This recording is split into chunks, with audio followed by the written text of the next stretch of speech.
transatlantic slave trade. That marked an additional step in our forward motion. And so it's indeed fortuitous to be here today, 2 decades later, addressing the General Assembly on behalf of the African Group regarding the draft resolution entitled Declaration of the Trafficking of Enslaved Africans and Racialized Chattel Enslavement of Africans as the Gravest Crime Against Humanity. In September last year, at the 80th session of the General Assembly, I stood in this exact place and served notice that Ghana will move a motion to declare the transatlantic slave trade the gravest crime against humanity. This current draft resolution is a result of months of consultation and consensus building by continental bodies, nations, experts, scholars, and jurists, with the sole aim of achieving a united front and grounding the final outcome in truth, compassion, and moral conscience, remembrance, education, and dialogue. So today we come together in solemn solidarity to affirm truth and pursue a route to healing and reparative justice. The adoption of this resolution serves as a safeguard against forgetting. It also challenges the enduring scars of slavery. Madam President, let me conclude with 2 significant quotes by 2 great leaders of history, one of them white and one of them black. The former President of the United States of America, Theodore Roosevelt, said, and I quote, "With a great moral issue involved, neutrality does not serve righteousness. For to be neutral between right and wrong is to serve wrong." Again, civil rights leader Dr. Martin Luther King also reminds us, and I quote, "The arc of the moral universe is long, but it bends towards justice." We've traveled this long road, each step guided by a desire to be better and to do better, each step bringing us closer to the kind of world we would want to leave for our children. And so, delegates, on this beautiful day in March, we're called to stand on the right side of history. Let it be recorded that when history beckoned, we did what was right for the memory of the millions who suffered the indignity of the slave trade and those who continue to suffer racial discrimination. Let our vote on this resolution restore their dignity and humanity. I thank you for the opportunity.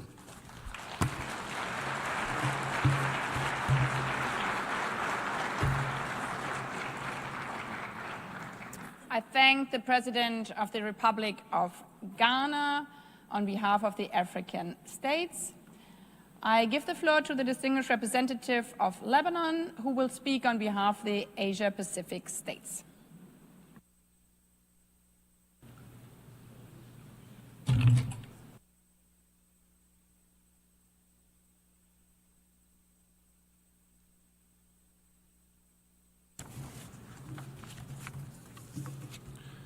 Madam President, Excellencies, I have the honor to deliver this statement on behalf of the Asia-Pacific Group, as we mark today the International Day of Remembrance of the victims of slavery and the transatlantic slave trade. As we commemorate this annual United Nations International Observance since 2007, we honor today the memory of the millions of women, men, and children who suffered, perished, and endured unimaginable hardship as a result of one of the darkest chapters in human history.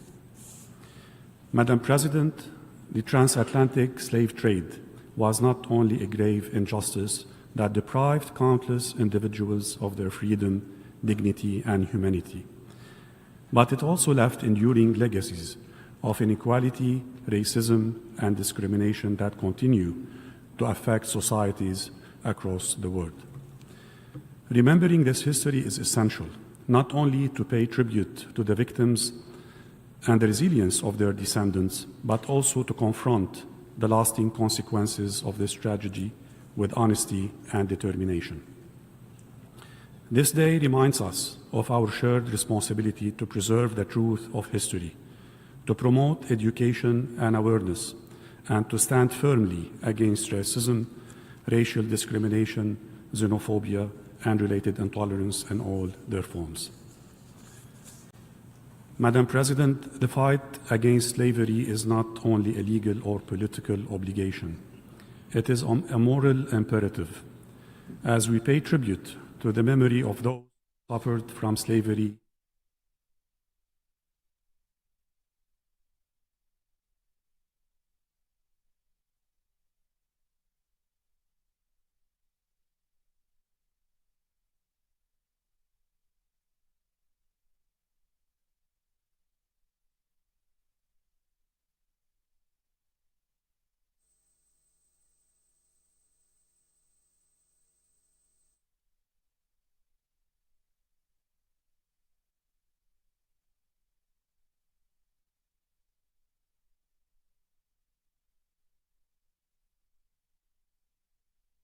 behalf of the Asia-Pacific states, I give the floor to the distinguished representative of Cuba, who will speak on behalf of the Latin American and Caribbean states.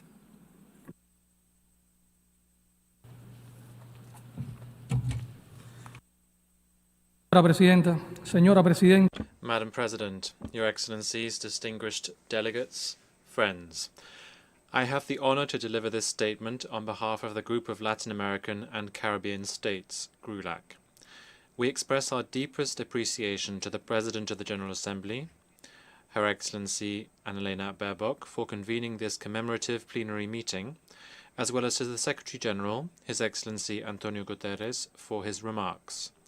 Today is a day not only to remember, but also to reinforce the value of protecting the international community from the wrongs of the past. We would also like to thank Ms. Esther Phillips and Ms. Shahada Jack for participating in this meeting and for sharing their valuable insights. Madam President, we begin by paying our respects to all those African women, men, young persons and children who were brutally and forcibly separated from their loved ones and suffered the horrors of slavery and the transatlantic slave trade, one of the saddest chapters in human history. Today we also honor the indigenous peoples who have suffered and lost their lives as a consequence of the slave trade. The legacy of colonialism in Latin America and the Caribbean, resulting in deeply embedded and continuing structures of racism and discrimination, must not be forgotten or ignored. By remembering the past, we can contribute to a better understanding of this period in history and fight against its legacies, including racism and prejudice. We must also take action to dismantle racism and racial discrimination, including systemic racism, which continue to have an adverse impact on the lives of people of African descent around the world. Madam President, convened today under the theme Justice in Action, Confronting History, Advancing Dignity, Empowering Futures, we emphasize the need to progress from remembrance to action, from sympathy to commitment. The international community must take progressive steps towards achieving the 2030 Agenda for Sustainable Development and implementing the Durban Declaration and Programme of Action, which acknowledges that slavery and the slave trade are a crime against humanity and should have always been so. The Group of Latin American and Caribbean States notes that in 2026 we will commemorate the 25th anniversary of the adoption of the Durban Declaration and Programme of Action, one of the most important international instruments in the fight against racism and in the promotion of racial equality. In this regard, we note with appreciation the ongoing negotiations of the Declaration on the Human Rights of People of African Descent as a milestone in the commemoration of this anniversary. The group of Latin American and Caribbean states echoes the Secretary-General's call for reparatory justice and to put in place reparatory justice frameworks to address this terrible history and its legacies. Reparatory justice is essential for repairing the present and building a future founded on dignity and justice. Collective action to advance the just and strong call for reparations is required. The group calls on member states to continue their efforts to integrate a comprehensive understanding of the legacy of the transatlantic slave trade into educational curricula. It is essential that we continue to educate the public, including children and young people, about the history and impact of the slave trade, as a way of addressing its legacy and promoting action against racism, racial discrimination, hate speech, and prejudice, as well as a means for reconciliation and equality. Those who do not learn from history are doomed to repeat its mistakes.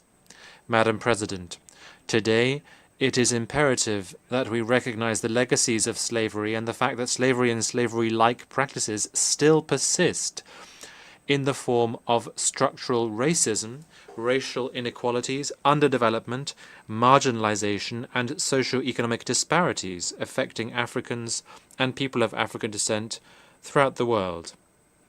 The international community cannot stand by and do nothing in the face of such challenges. We must work together to dismantle the transnational criminal structures that perpetuate these and other forms of exploitation and oppression. The legacy of slavery must become a distant memory that will never be repeated. The group welcomes the proclamation of the Second International Decade for People of African Descent, 2025-2034, which will help to intensify our efforts to fulfill our shared commitments to recognition, justice, and development for people of African descent. The group reaffirms its support for the initiatives, mandate, and valuable work of the Permanent Forum on People of African Descent. Ending slavery's legacy of racism is critical for building a future of dignity and justice. Much remains to be done to achieve the full equality of every individual in our region and throughout the world. We must continue to work together to take progressive steps towards addressing racial discrimination, racism, and hate, while mobilizing political will and resources. Let us continue to work towards a world that leaves no one behind. Thank you very much.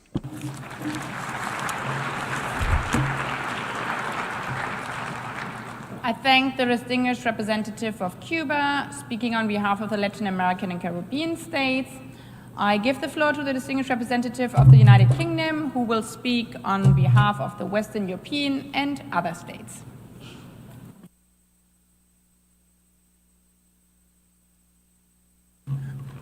Thank you, Madam President.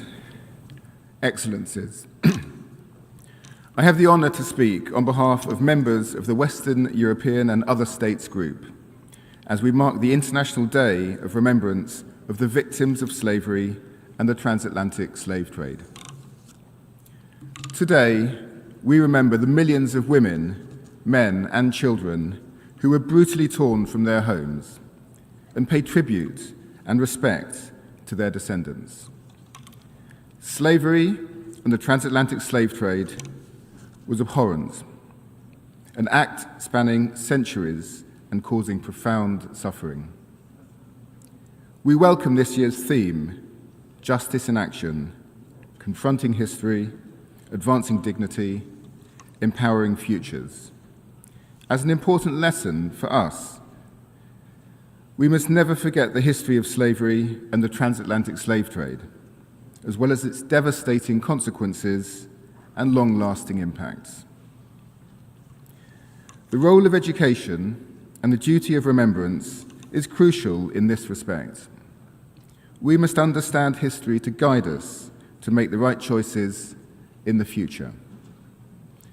And human rights are the cornerstone of that learning, a global commitment to the Universal Declaration of Human Rights and the rights of equality and non-discrimination as a safeguard for future generations. We cannot change history, but we can and should talk about it. It is important that we engage in meaningful dialogue on sustainable development, on education, on health, on climate. To continue to make progress, we must confront the barriers and inequities that persist today. We remain committed to tackling these root causes by addressing racial discrimination, combating racism and xenophobia, and challenging all forms of intolerance wherever they appear.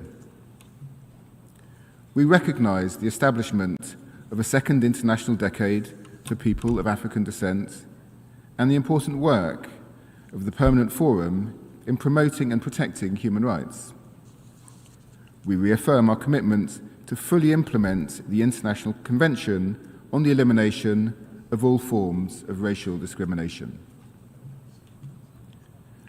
Colleagues, we must also address the scourge of modern slavery and related forms of exploitation, including trafficking, forced labour, sexual exploitation, and forced criminality, mainly of women and girls, but also boys and men.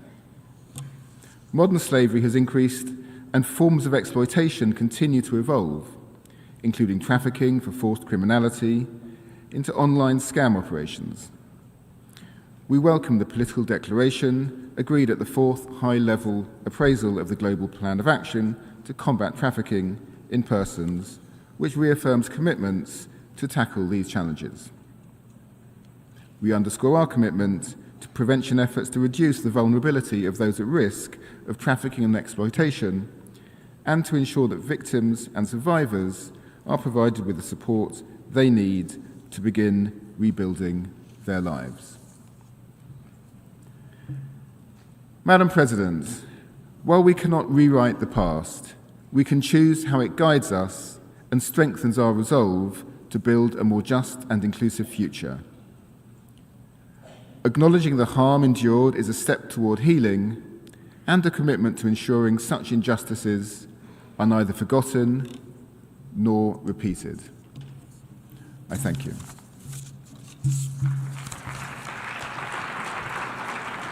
I thank the distinguished representative of the United Kingdom, speaking on behalf of the Western European and other states.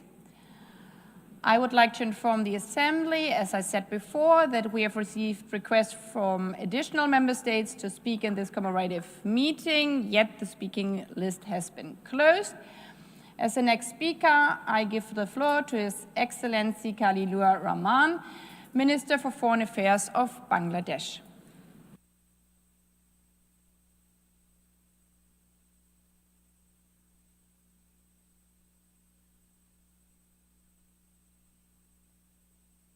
Thank you, Madam President. Excellencies, ladies and gentlemen, it is indeed an honor for me to join this very important commemoration.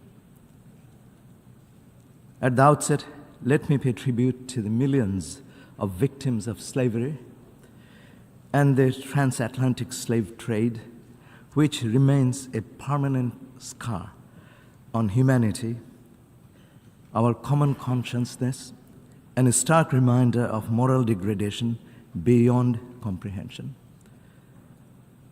I also honor the extraordinary courage of those who stood against slavery and slave trade. My country, Bangladesh, stands firmly against apartheid, slavery, and genocide. Our Constitution rejects imperialism, colonialism, racism, and oppression. We firmly believe that no human being should ever again face the appalling tragedy of slave trade. Excellencies, this year we are observing the centenary of the 1926 Slavery Convention, and we are almost 80 years into the adoption of the Universal Declaration of Human Rights that prohibited slavery and the slave trade. Yet, we must acknowledge that the ideologies of slavery did not end with its abolition. they still persist today. In social hierarchies, economic structures, and political systems, we continue to witness modern-day slavery in many forms and manifestations. Madam President, acknowledging the historical truth about the transatlantic slave trade and its lasting impacts is essential, but not enough. As we strive to realize the 2030 Agenda, we must renew our resolve to combat human trafficking. We must take coordinated actions on digital forensics, and we must invest in education and dialogue to build awareness of human and civilizational costs of slavery and slave trade. Madam President, on this solemn day, let us reaffirm our commitment to building a world where slavery and oppression will have no place. I thank you all.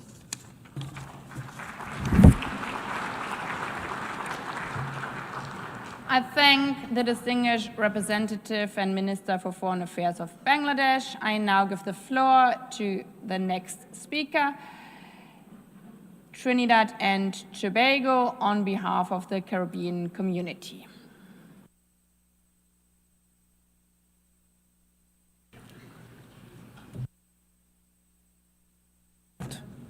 I have the honor to deliver this statement on behalf of the 14 member states of the Caribbean community, CARICOM. We express and thank you as President, and also thank the high-level speakers for their contributions this morning, and further take this opportunity to recognize Ms. Esther Phillips, first Poet Laureate of Barbados, a daughter of our own region. We acknowledge the presence of His Excellency John Dramani Mahama, President of the Republic of Ghana, and we commend the Ghanaian gentlemen of the media. Just hours into the outbreak of the war in the Middle East, I warned that the fighting risked triggering a chain reaction that no one could control. More than 3 weeks on, the war is out of control.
As one of the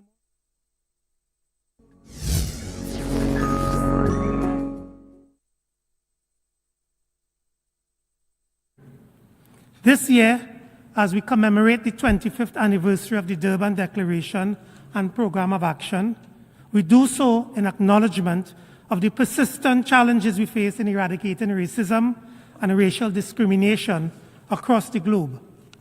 Member states must work collectively to address this problem. If not meaningfully addressed, the legacies of the transatlantic slave trade will continue to hinder the progress of people of African descent across the world. We have a responsibility to ensure that people of African descent are not left behind. CARICOM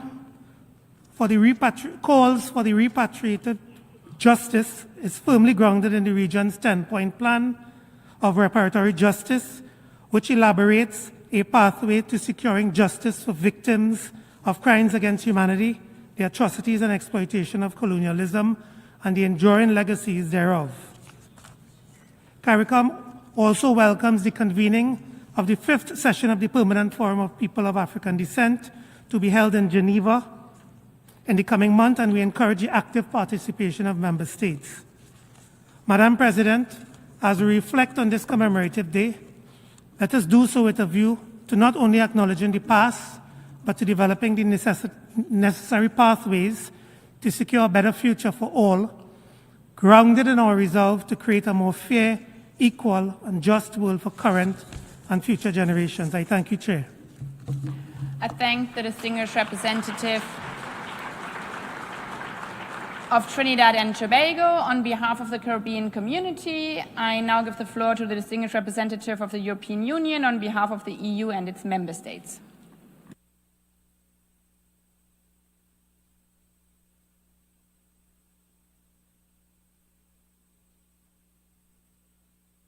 Madam President, Excellencies, ladies and gentlemen, I have the honor to speak on behalf of the European Union and its member states.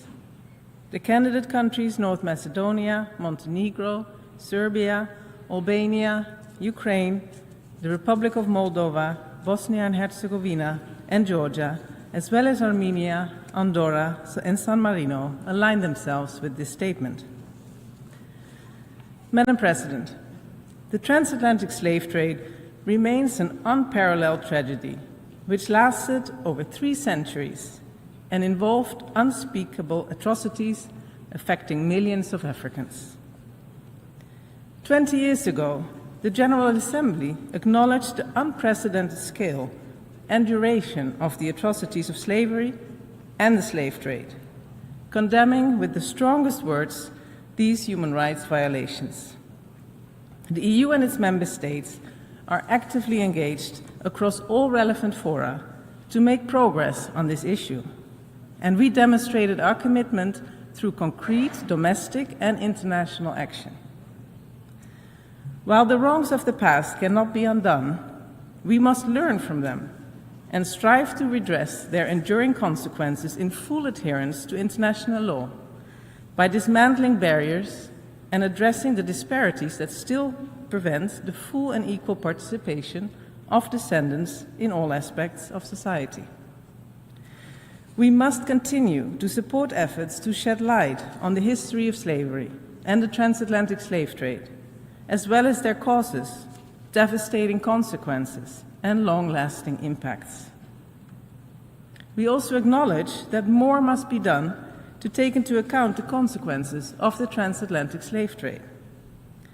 This demands collective effort, rooted in a shared commitment to remembrance and the need to continue combating slavery in its contemporary forms.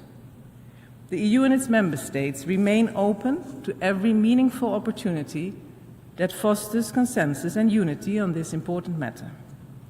Still today, despite universal prohibition, slavery and slavery-like practices in the form of trafficking of persons for criminal or political purposes and other forms of modern slavery persist and constitute flagrant and daily violations of human rights.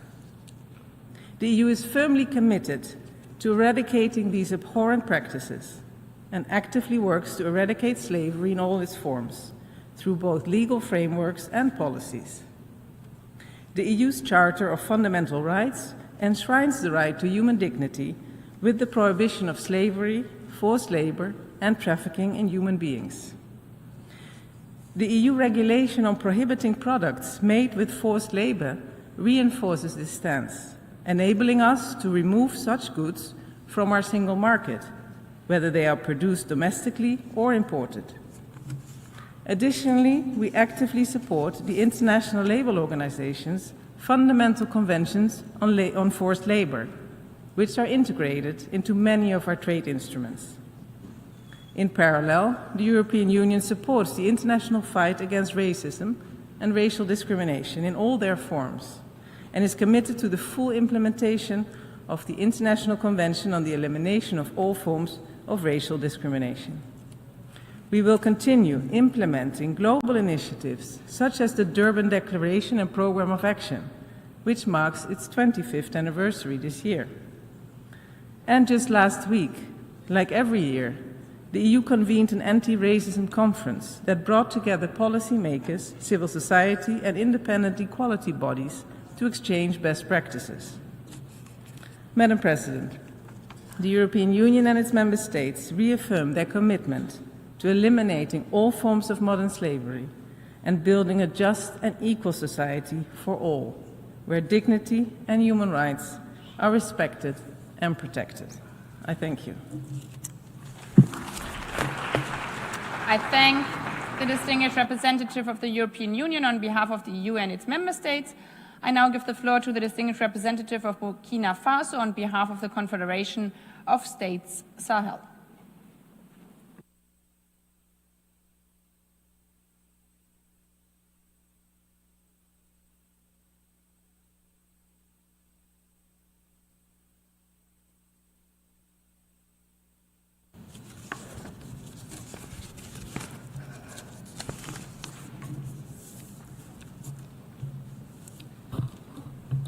Excellence, Madame. Your Excellency, Madam President of the General Assembly, Your Excellency John Dramani Mahama, President of the Republic of Ghana, Secretary General, ladies and gentlemen, I have the honor to deliver this statement on behalf of the member countries of the Confederation of States of Sahel, namely Mali, Niger, and Burkina Faso. On this day of commemoration of the abolition of slavery and the transatlantic slave trade, the member countries of the Confederation bow with respect before the memory of all of the innocent people who suffered unjustly from these abhorrent acts. It is deeply regrettable that societies calling themselves civilized deemed it normal at a certain point in their history to systematically reduce other human beings to the status of things, to torture them, to sell them, to deprive them of all dignity, and to deny them their humanity. Today's ceremony must not be limited to simply honoring the memory of the more than 10 million Africans who were deported and enslaved in inhumane and degrading conditions. It must also serve as an opportunity for us to identify the responsibility for the harm done to Africa and to humanity as a whole, and to affirm a strong collective commitment to act for justice so that such atrocities never happen again.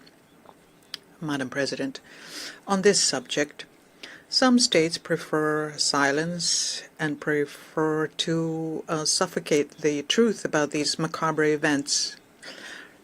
At the time when a series of measures are brought into being to recall and commemorate other human tragedies, sometimes of far lesser magnitude, the Confederation of Sahel States believes, on the contrary, that the truth must be brought to light and the reparations must be pursued. And the current context calls for this, as certain nations continue to treat Africa as a private domain to the point where their Parliamentarians, like the slavers of yesterday who decided on the fate of millions of Africans, now presume to legislate on the internal affairs of the sister country, the Republic of Niger. The Confederation condemns the pseudo-humanistic and neo-colonialist posture, which reflects a logic of mercantilist and imperialist exploitation of the continent. Indeed, there is a common thread between the slavery and transatlantic trade of the past and the terrorism plaguing the Sahel today, namely in the enrichment of colonial and imperial powers on one side and the impoverishment and the fragmentation of Africa on the other. In the past, these powers built their economies by draining Africa of its human labor. Today's African natural resources are being plundered using strategies of terror and endless conflict, and this is done through terrorist mercenaries and other criminal armed groups that are financed and instrumentalized. Madam President, faced with the reflexes of these slave trading and imperialist states that refuse to accept the emancipation of the peoples of the Sahel and of Africa, the Confederation of Sahel States remains committed to supporting any initiative aimed at restoring the dignity of African peoples, including through reparations.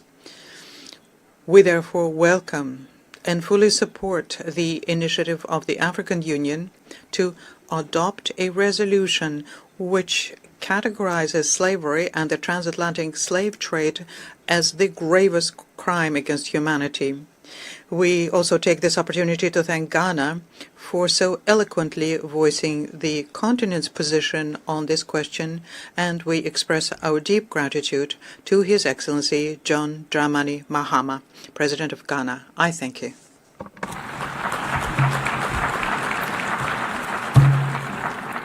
I thank the distinguished representative of Burkina Faso on behalf of the Confederation of States Sahel. I now give the floor to the distinguished representative of Cyprus, followed by the Russian Federation and Equatorial Guinea.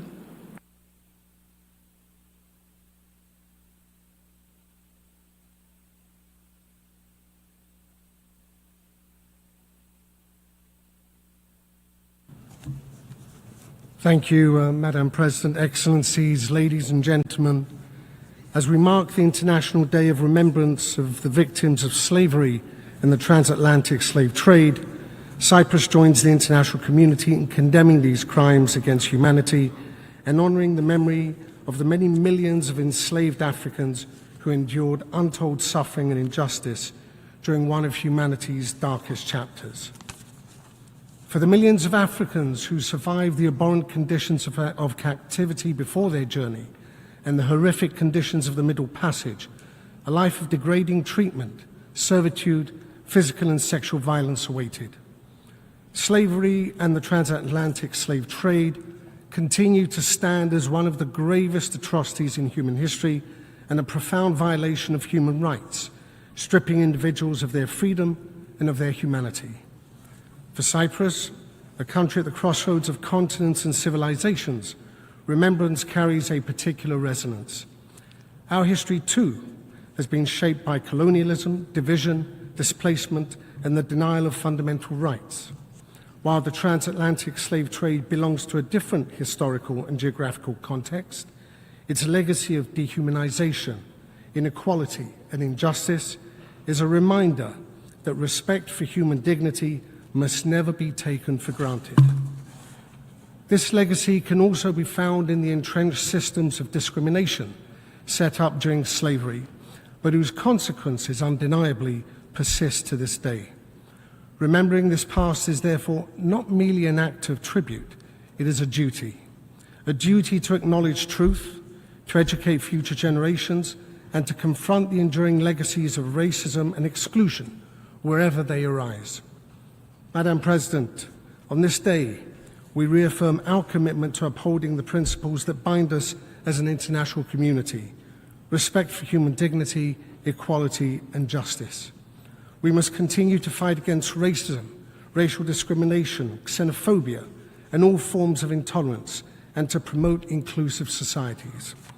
Remembrance must go hand in hand with action.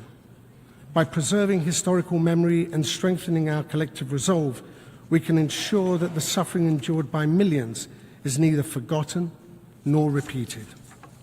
Let us honour the victims of slavery and the transatlantic slave trade not just with words, but with a renewed commitment to building a future where the rights and dignity of every person are fully protected and respected. I thank you. I thank the distinguished representative of Cyprus. I now give the floor to the distinguished representative of the Russian Federation.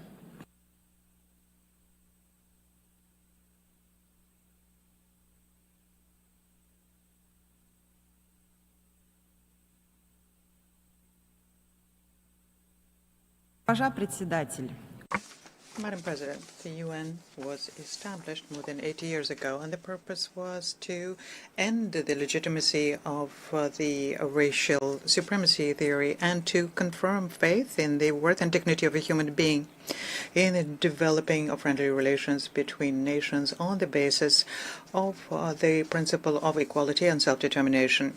We should not forget that during the horrible era of colonialism, what was the norm was a merciless exploitation of people from Africa, treating them as chattel.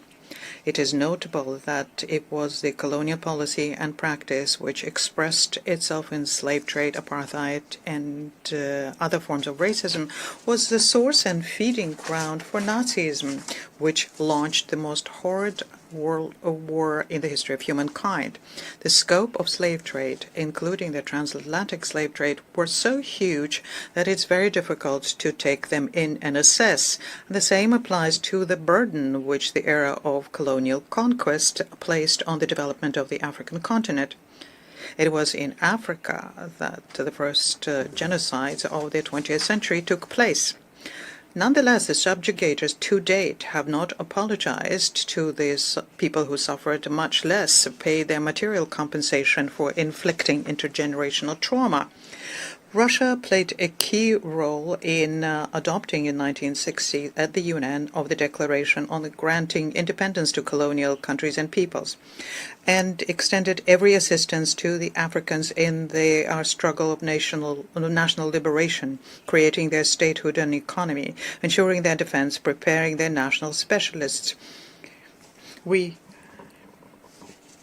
laud the way they broke colonialism, and we pay a great deal of attention to reparatory policy of the continent, and we intend to work together with our African friends on this, including through the Russia-Africa Partnership Forum. The issues of eradicating colonialism and neocolonialism were at the core of the discussions that took place during the second Russia-Africa Ministerial Conference in Cairo in December last. Madam President, the only opportunity for us to avoid repeating the tragedies of the past is if we keep the memory of the historic truth. And that is why efforts to fight the falsification of history is one of the key areas of Russian foreign policy. In this regard, we would like our support to the draft resolution submitted by Ghana on behalf of the African group on the declaration on the transatlantic trade and racialized slave trade as a gravest crime against humanity. We also support the decisions it made in February at the African Union Assembly aimed at declaring slavery, deportation, colonization, and crimes against humanity and genocide against Africa. Colleagues, the International Day of Remembrance of the Victims of Slavery and the Transatlantic Slave Trade is an opportunity for us to remember the fate of those who paid with their lives for the well-being and prosperity of colonial states. But our common efforts for historic justice should not boil down to just one date commemoration. They should be conducted permanently. We're convinced that the document for adoption today would be a milestone in this path and will contribute significantly to the strengthening of the international legal regime of fighting the ramifications of colonialism, racism, and racial discrimination. I thank you for your attention. I thank the distinguished representative of the Russian Federation. I now give the floor to the distinguished representative of Equatorial Guinea.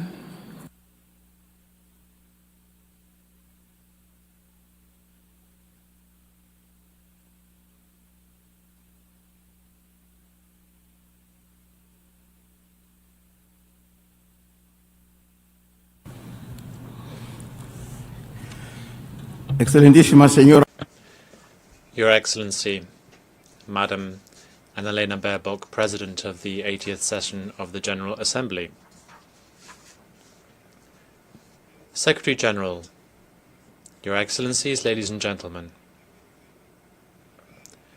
my statement will align itself with the statement delivered by His Excellency the President of the Republic of Ghana on behalf of Africa.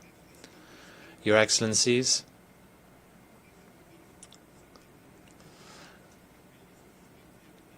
President of Ghana, we would like to welcome you to New York and thank you for your statement on behalf of Equatorial Guinea. We would like to express to you our recognition for being here with us today at the General Assembly as we commemorate this important event, the commemoration of the International Day of Victims of Slavery and the Transatlantic Slave Trade. President, your presence here shows how important this event is for Africa, and it bears witness to the tireless efforts that Your Excellency has been making to ensure that the international community and this General Assembly can finally acknowledge this issue and adopt a declaration on the matter of slavery and the transatlantic slave trade, and say that it is the most serious crime against humanity. Indeed, President, according to UNESCO, between 15 and 20 million Africans were kidnapped and transported against their will from Africa towards North, Central and South America for some 400 years. Many died during their voyage. This widespread deportation effort and the subsequent effects has been considered to be one of the most heinous violations of human rights in the history of humanity. In adopting this declaration and through the relevant resolution, it will now be considered to be the most serious crime against humanity.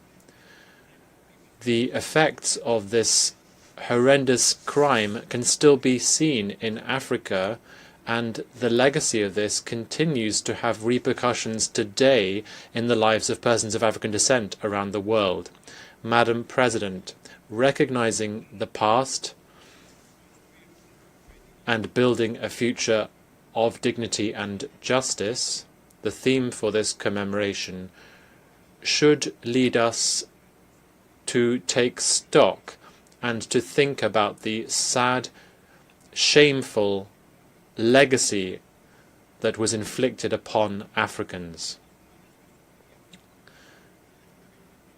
Those humans who were subjected to these crimes had little choice. Their only desire was not to die. On this day of commemoration, the Republic of Equatorial Guinea pays tribute to the some 5 million black women and men who were lost in the context of slavery. We pay tribute to all of those valiant fighters from many countries, Jamaica, Haiti, Peru, and the entire diaspora who were affected by these heinous crimes. Madam President, I would like to pay tribute to all of those who were able to build a memorial to honor the memory of those who perished in the context of the transatlantic slave trade, to honor all of those who paid with their lives.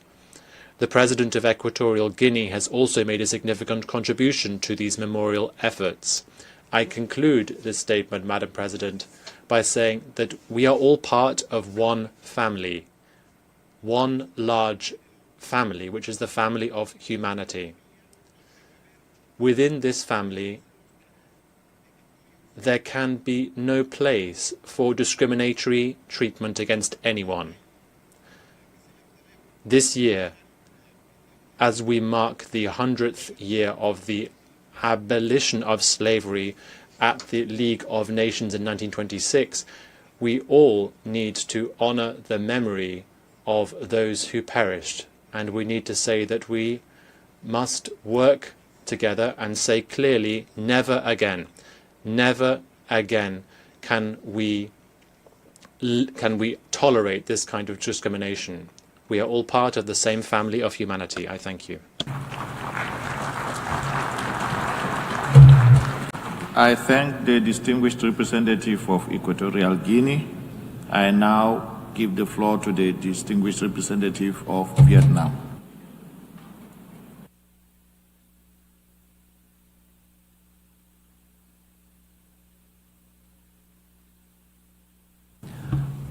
Madam President, Excellencies, Vietnam aligns itself with the statement delivered by Lebanon on behalf of the Asia-Pacific Group and wishes to make the following remarks in its national capacity.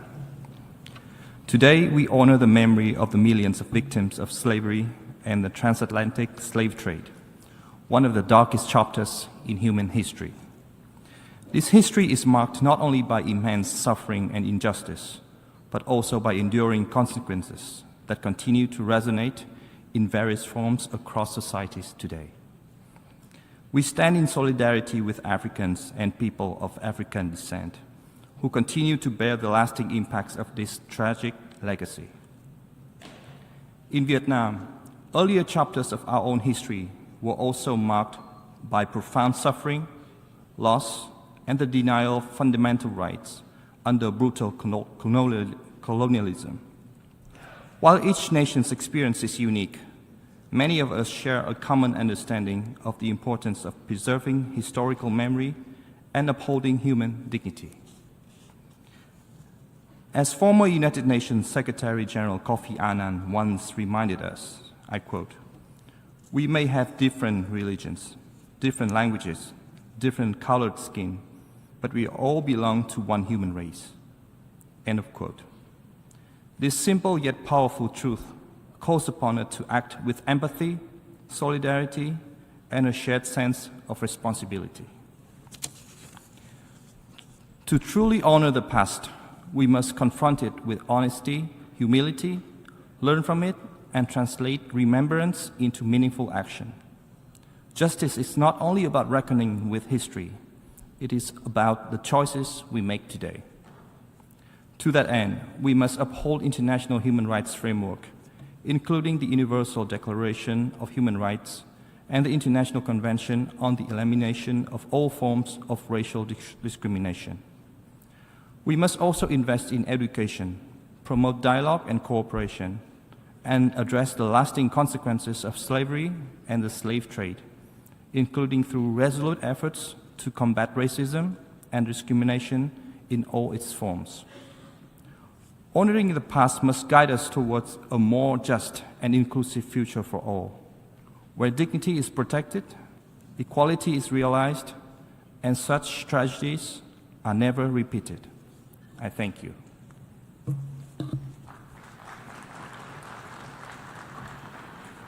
I thank the distinguished representative of Vietnam. I now give the floor to the distinguished representative of the Bolivian Republic of Venezuela.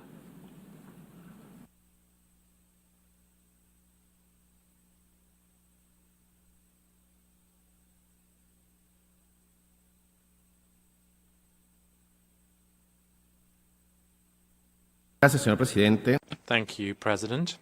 The Bolivarian Republic of Venezuela welcomes the statements of those who took part in the opening segment of this meeting. We also welcome the participation of His Excellency John Dramani Mahama, President of the Republic of Ghana, at this meeting. We would also like to pay tribute to the memory of all of the victims of slavery and the transatlantic slave trade, including their descendants. Today we need to recognize the suffering of the millions of people who were forcibly removed from their lands and taken away from their families and subjected to inhumane treatment. We also need to acknowledge, in this context, the resistance, dignity, and the struggle of those in the midst of such barbarism, who defended their humanity and handed down an example of strength and resilience. The commemoration of this International Day also reminds us that racism, racial discrimination, xenophobia, and related forms of intolerance are not relics of the past, which have not been fully overcome today. President, for our country, remembering this historic crime is not just an exercise of memory. It is first and foremost a moral and political duty.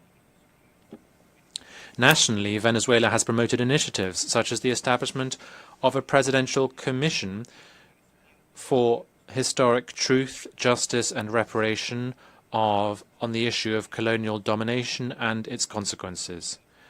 At the United Nations, within the group of friends in defense of the UN Charter, we pushed forward the adoption of Resolution 80/116, which established the 14th of December as the International Day against colonialism in all of its forms and manifestations. We take this opportunity to recognize the leadership of the African Union and the Republic of Ghana at the helm of this draft resolution on the declaration of transatlantic slave trade and racialized slavery of Africans as one of the most heinous crimes against humanity, which will shortly be considered by this General Assembly. Our country has supported this draft resolution from the very beginning, and we invite all delegations to support this initiative by voting in favor of it. We conclude by stressing that will only be genuine justice served when there is truth, reparation, dignity for the peoples affected, and a strong determination to eradicate all contemporary forms of colonialism, racism, and exclusion. Thank you very much, President.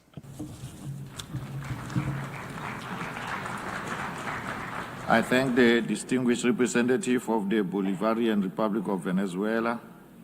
I now give the floor to the distinguished representative of France.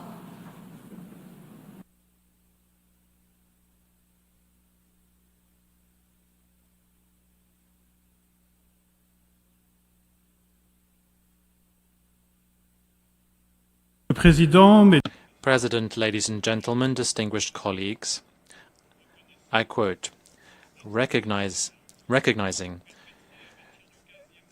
slavery and the transatlantic slave trade perpetrated from the 15th century onwards in the Americas, the Caribbean, and in the Indian Ocean and Europe against African, Native American, Malagasy, and Indian peoples are a crime against humanity. It is in these words that France, the first country in the world, officially recognized this crime 25 years ago, unambiguously through a law that carries the name of its author, Christian Taubira, and which touches on the ideals of justice, fraternity, and solidarity, which are the basis of the United Nations.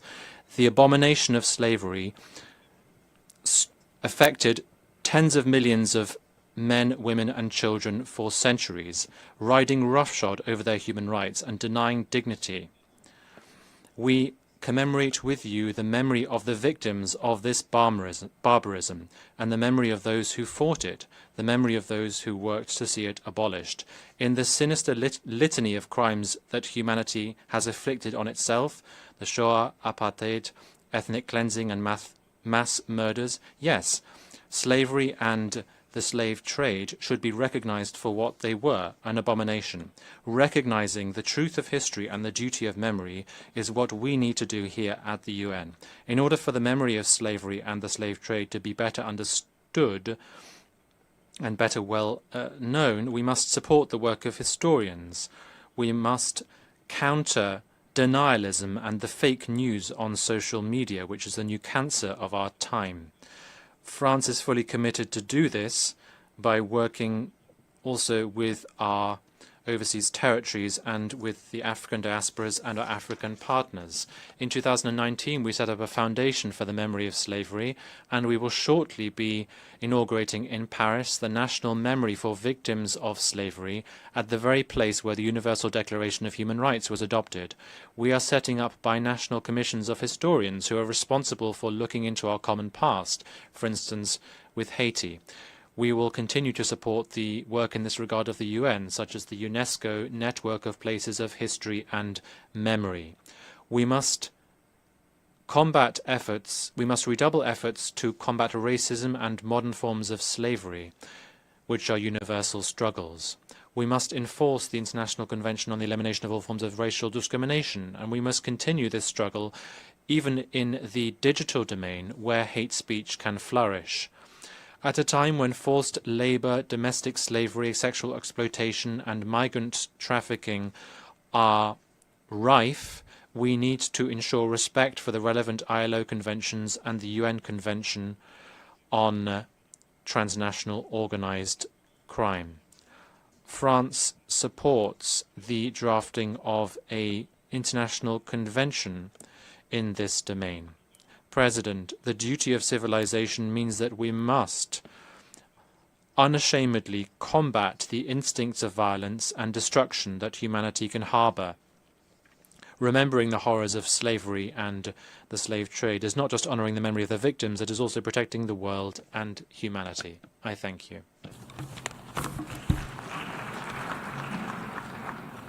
I thank the distinguished representative of France.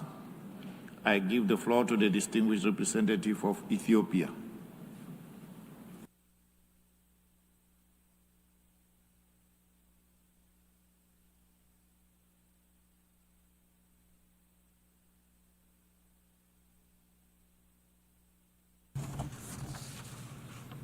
Thank you, Mr. President, Excellencies, distinguished delegates. I thank the President of the General Assembly for convening this important meeting.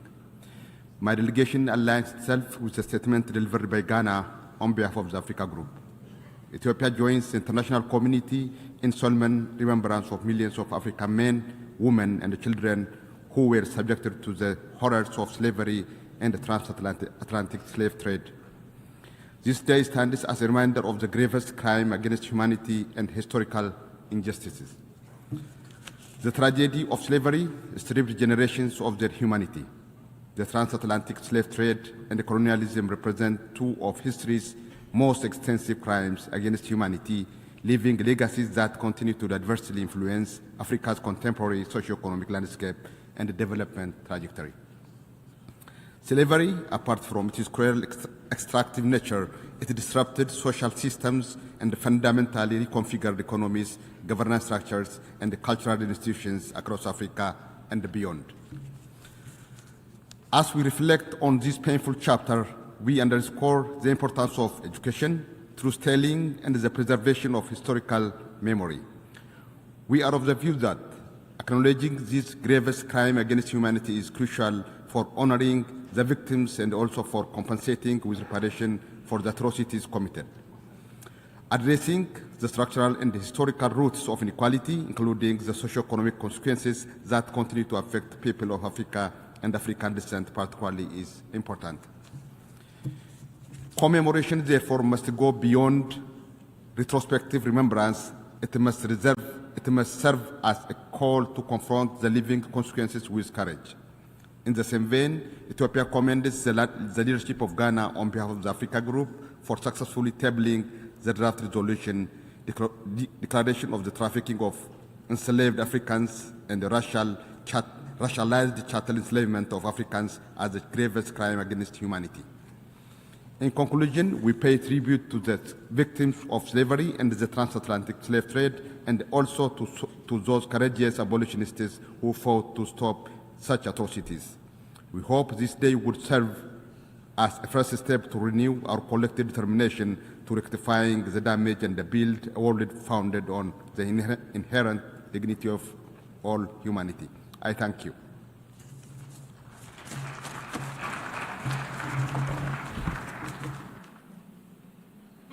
I thank the distinguished representative of Ethiopia. I now give the floor to the distinguished representative of Guinea.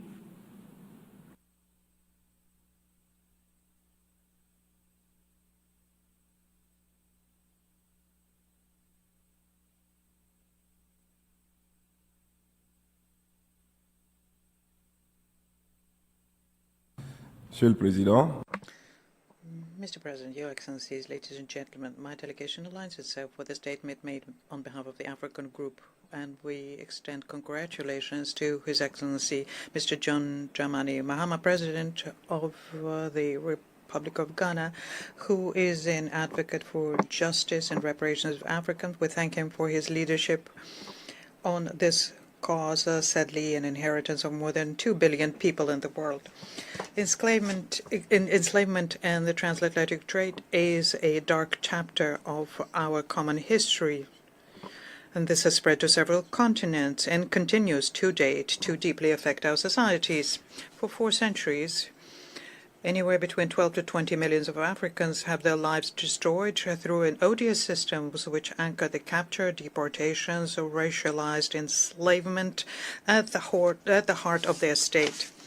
In the history of humanity, no crime has accumulated at the same time the same number of victims, duration, commodification, dehumanization, as was done by slavery and transatlantic trade. No crime produced consequences which were as lasting, in particular, the large-scale destruction of African societies, enshrining racialized inequalities, which unfortunately continue to be the structure of many ways of thinking, including in international relations. It's essential to reject these ways of outdated thinking and to redouble our efforts to fight against all kinds of enslavement, racism, systematic inequality, and structural injustice.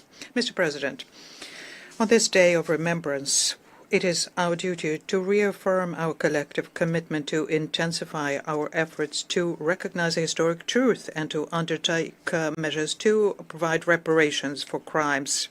This is not so as to reopen historic divisions, but to recognize reality and the scope of this tragedy, and to make sure that justice is done, and this is begun by recognizing facts. Reparation and justice measures have to be extended to education and awareness raising, especially through forward-looking governance systems which protect human rights, which used to exist in African societies and were deliberately weakened and destroyed by slavery. In this regard, the Kurukan-Fuga Charter or the Mandinka Charter, proclaimed in 1236, have already provided the major principles of social organization and enshrined human rights, in particular the right to life and the preservation of physical integrity of everyone and the participation of women in decision-making. To conclude, my delegation would like to, on behalf of the President of Guinea, reiterates its congratulations to the Republic of Ghana for the efforts which resulted in submitting to our Assembly a draft of resolution on trafficking and racial enslavement, and we urge all delegations to endorse this resolution, because by doing thus we will be reaffirming our commitment to liberty, justice, equality, and the respect of human dignity. I thank you. I thank the distinguished representative of Guinea. I now give the floor to the distinguished representative of Colombia.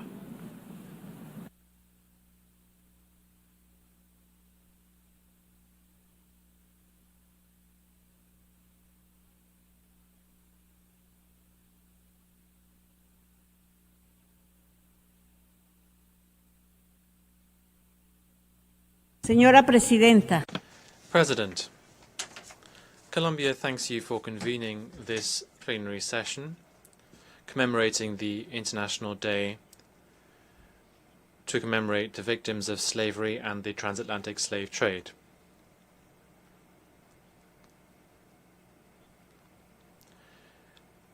This forum is particularly relevant within a global context where there are narratives that are resurging that aim to deny the past, to play down its effects, or to dehumanize people based on race, gender, sexual orientation, nationality, or religion. I would like to quote President Gustavo Petro. There is just one humanity, and we can overcome the current problems of our time, the climate crisis and poverty, by beginning with a dialogue between civilizations who acknowledge their differences. Slavery, the transatlantic slave trade, and colonialism are matters that left scars that still remain.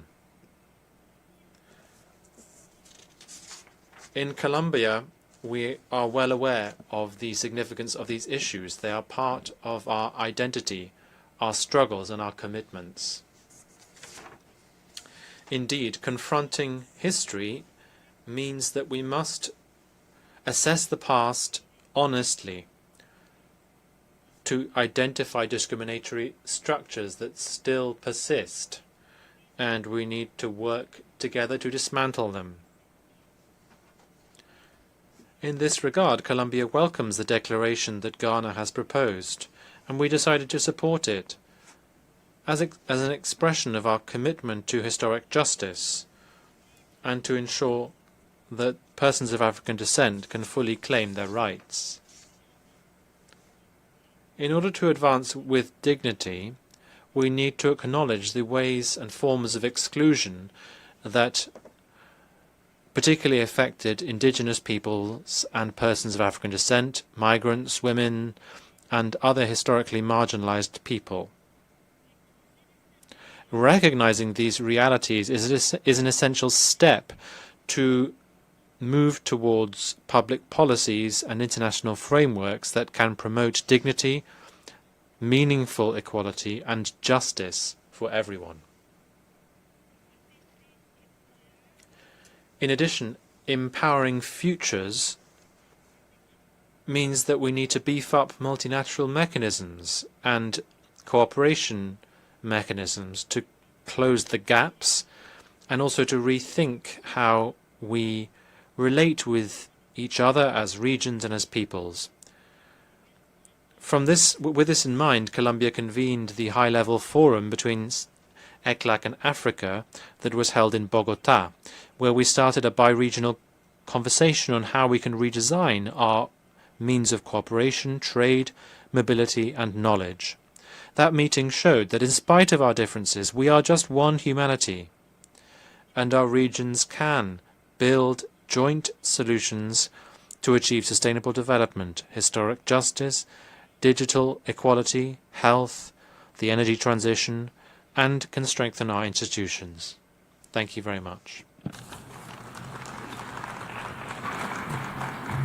I thank the distinguished representative of Colombia. I now give the floor to the distinguished representative of Haiti.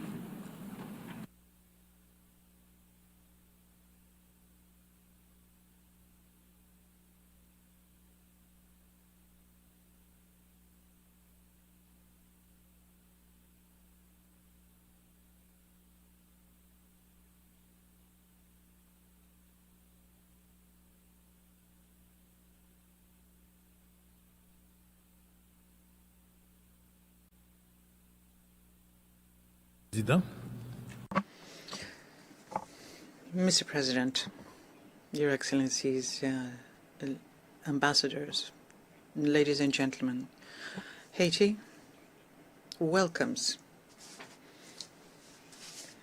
the holding of this commemorative meeting on the abolition of slavery and the transatlantic slave trade. For us in Haiti, this more than just a symbol, this date. This is a duty of memory for us, a moral obligation, and a collective responsibility. We fully align ourselves with the statement made by the President of the Republic of Ghana and with the statements made by GRULAC and CARICOM. Mr. President, There are silences that carry across centuries, silences heavy with chains, with suffering and shattered lives. Today, as we take the floor, we do not want to speak only for ourselves, but we want to speak on behalf of all of those whom history has silenced for too long. Women, men, children torn from their land, stripped of their names, their dignity, and their humanity. Today we speak so that they may never again be forgotten. The transatlantic slave trade was not merely a tragedy. It was an organized enterprise of dehumanization.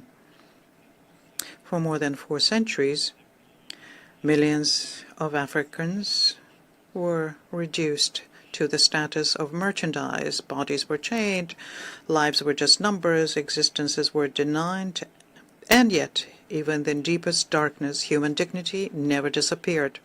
And Haiti is a living proof of this. Over 220 years ago, women and men, those who were said to have no voice, no rights, and no future, defied the world order. Not just to break their chains, they broke an idea, the idea according to which some human beings were born to rule and others to be ruled and dominated. And they affirmed at the cost of their blood a simple and universal truth, namely that human dignity has no color.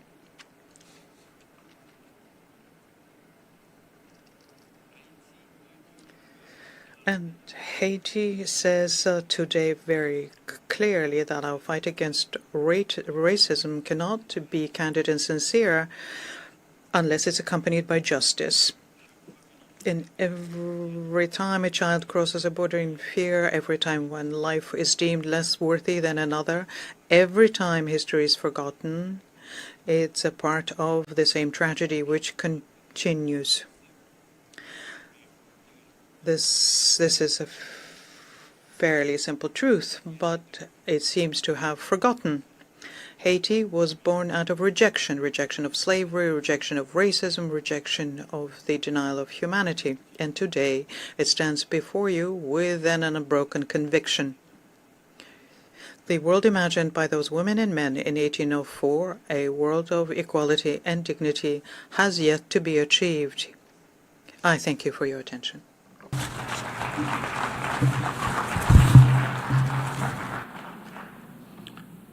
I thank the distinguished representative of Haiti. I now give the floor to the distinguished representative of Namibia.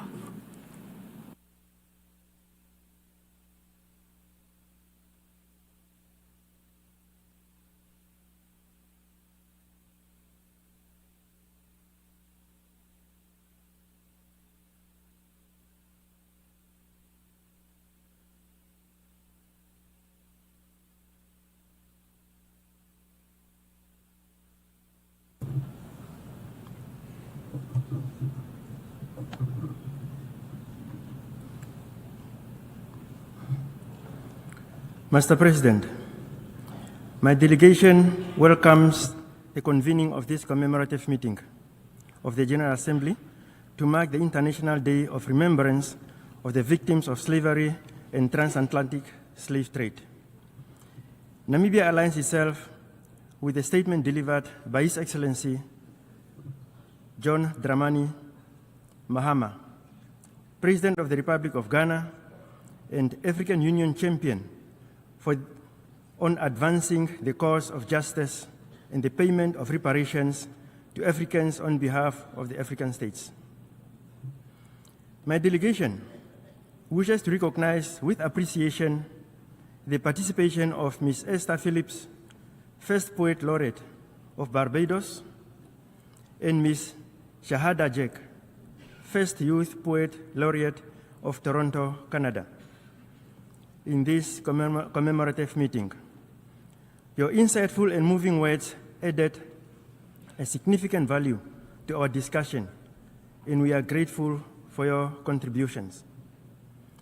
Mr. President, my delegation commends Ghana for your courage and leadership in advancing our shared commitment to addressing historical injustices committed against Africans and the people of African descent through transatlantic enslavement, colonialism, and apartheid, as well as the inequities that persist in the international economic and political orders. We recall that the atrocities of slavery, the slave trade, colonialism, apartheid, racial segregation, subjugation, and the exploitation of resources denied and violated the humanity and dignity of Africans and people of African descent. Their legacies are not confined to the past, as their social, economic, and cultural consequences continue to be experienced to this day. This year's commemoration is particularly significant due to the introduction of the resolution declaring the trafficking of enslaved Africans and racialized chattel enslavement of Africans as a gravest crime against humanity. This resolution offers the international community a collective moment of reflection on enduring legacies of slavery and affirms the African Union's commitment to reparatory justice, historical accountability, and healing of Africans and for the people of African descent. Excellencies, although the international community formally committed itself over a century ago to end slave trade, including through decolonization efforts and the codification of human rights, justice remains incomplete. In particular, gaps persist in legal accountability for colonial wrongs and in addressing the transgenerational social, economic, and cultural harm inflicted on our peoples, communities, and countries. This resolution, therefore, represents an important multilateral step in advancing truth, remembrance, learning, and collective moral responsibility, while keeping open pathways for continued dialogue on reparatory justice. I thank you.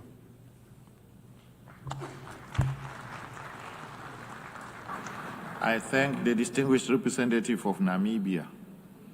I now give the floor to the distinguished representative of Nigeria.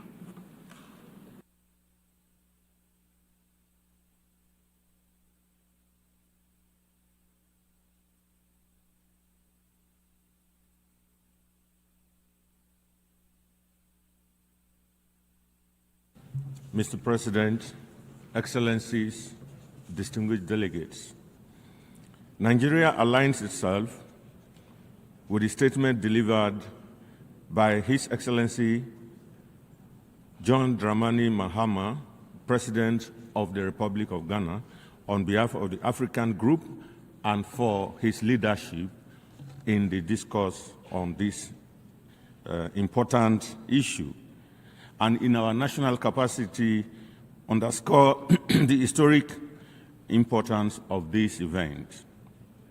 We join the global community in the spirit of profound solemnity to honor the memory of the millions of African men, women, children who were victims of the transatlantic slave trade. This was not merely a dark chapter in history, it was a 400-year crime against humanity that fundamentally altered the trajectory of the African continent and the modern world. For Nigeria, this remembrance is personal. The shores from which our ancestors were taken are not merely geographical or geographic markers, they are sacred sites of memory, resilience, and unfinished justice. Confronting history requires history. The transatlantic slave trade was a systemic engine of exploitation to foil the industrial and economic rise of distant shores. Nigeria therefore maintains that true justice begins with a global curriculum that accurately reflects this history, ensuring that the roots of systemic racism and prejudices are identified and dismantled at their sources. Mr. President, advancing dignity is at the heart of our collective responsibility. As we navigate the International Decade for People of African Descent, we must recognize that the broken bones of slavery have manifested in modern society in systemic marginalization and racial profiling. Therefore, combating modern slavery is essential by eradicating contemporary forms of servitude, including human trafficking, which continue to stain our global conscience. Nigeria stands in solidarity with the people of African descent and calls on all member states to support the resolution to be tabled today. Supporting and voting in favor of this resolution is a roll call of conscience reflecting where member states stand in confronting racism and advancing the reconciliation of historical injustices. Mr. President, in conclusion, we should not let this day end in reflection alone, but it should mark a renewed resolve, a collective commitment to transform memory into action, injustice into equity, and pain into purpose. In doing so, we affirm not only the dignity of those who were lost, but the promise of those who carry their legacy forward. I thank you.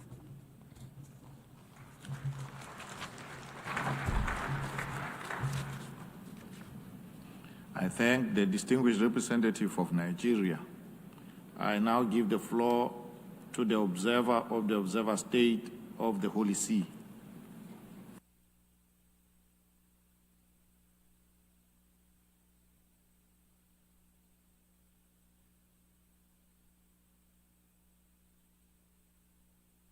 President, on this International Day of Remembrance of the Victims of Slavery and the Transatlantic Slave Trade, the Holy See delegation joins others in honoring the memory of the millions of people who were victims of enslavement. The Holy See unequivocally condemns slavery, including in its modern forms. The call for remembrance today is a reminder to all states of their duty to uphold historical truth and ensure legal accountability. As Pope Leo stated, since apostolic times, the Church has seen the liberation of the oppressed as a sign of the kingdom of God. This mission of liberation has continued throughout the centuries through concrete actions, especially when the tragedy of slavery and imprisonment has marked entire societies. These convictions have been expressed in numerous papal documents. For example, as early as 1435, Pope Eugene IV condemned the enslavement of the inhabitants of the Canary Islands and excommunicated those who refused to free them. Subsequently, in 1888, Pope Leo XIII condemned slavery as contrary to the Christian values, recalling that God, having created man a reasonable being and after his own likeness, he wished that he should rule only over the brute creation and not be the master of man. Mr. President, the draft declaration under consideration contains a partial narrative which regrettably does not serve the cause of truth.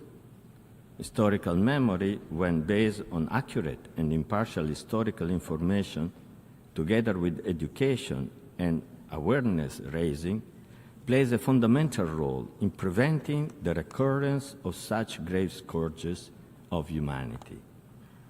At the same time, it is important to reaffirm that under international law, modern slavery constitutes a crime against humanity when committed as a part of a widespread or systematic attack directed against a civilian population. Therefore, the Holy See reaffirms that no one should be held in slavery or servitude as set out in the Universal Declaration of Human Rights. Mr. President, allow me to conclude with the words of Pope Leo, who reminded us that the freedom that Christ gave us is not only interior, it manifests itself in history as love that cares for and frees us from every bond of slavery. Thank you. I thank the observer of the Observer State of the Holy See. I now give the floor to the observer of the International Authority on Development.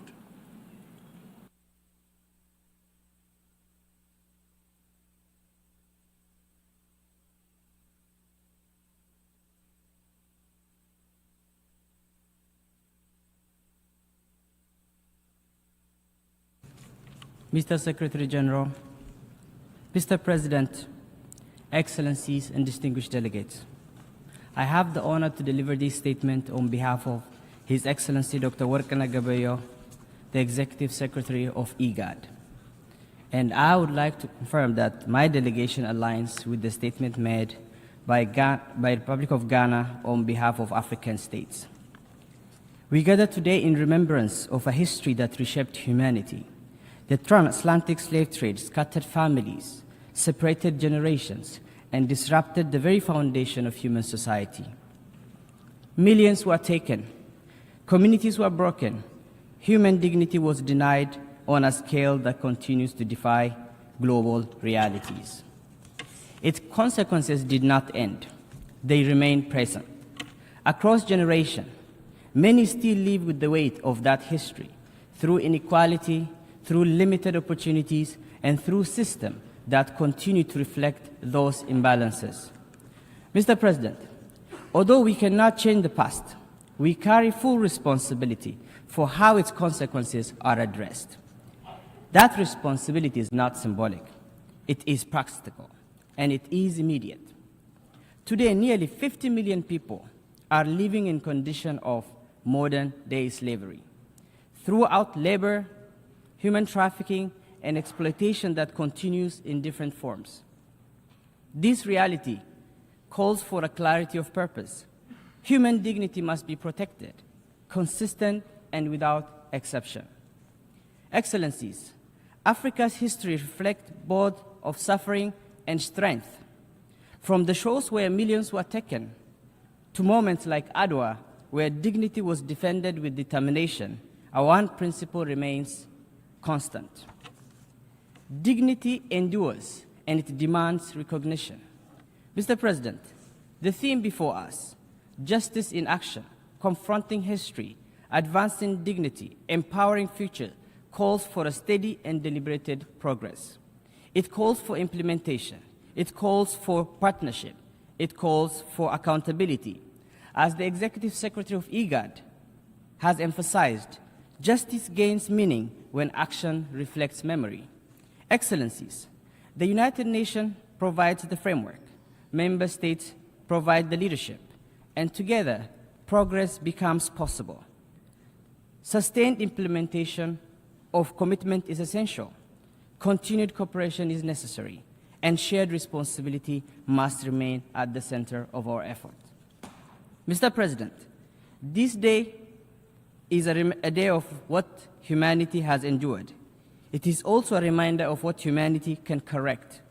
Through consistent effort, through principled action, and through collective resolve, we can continue to advance dignity and inclusion. Let this be a moment that strengthens that direction, and I thank you.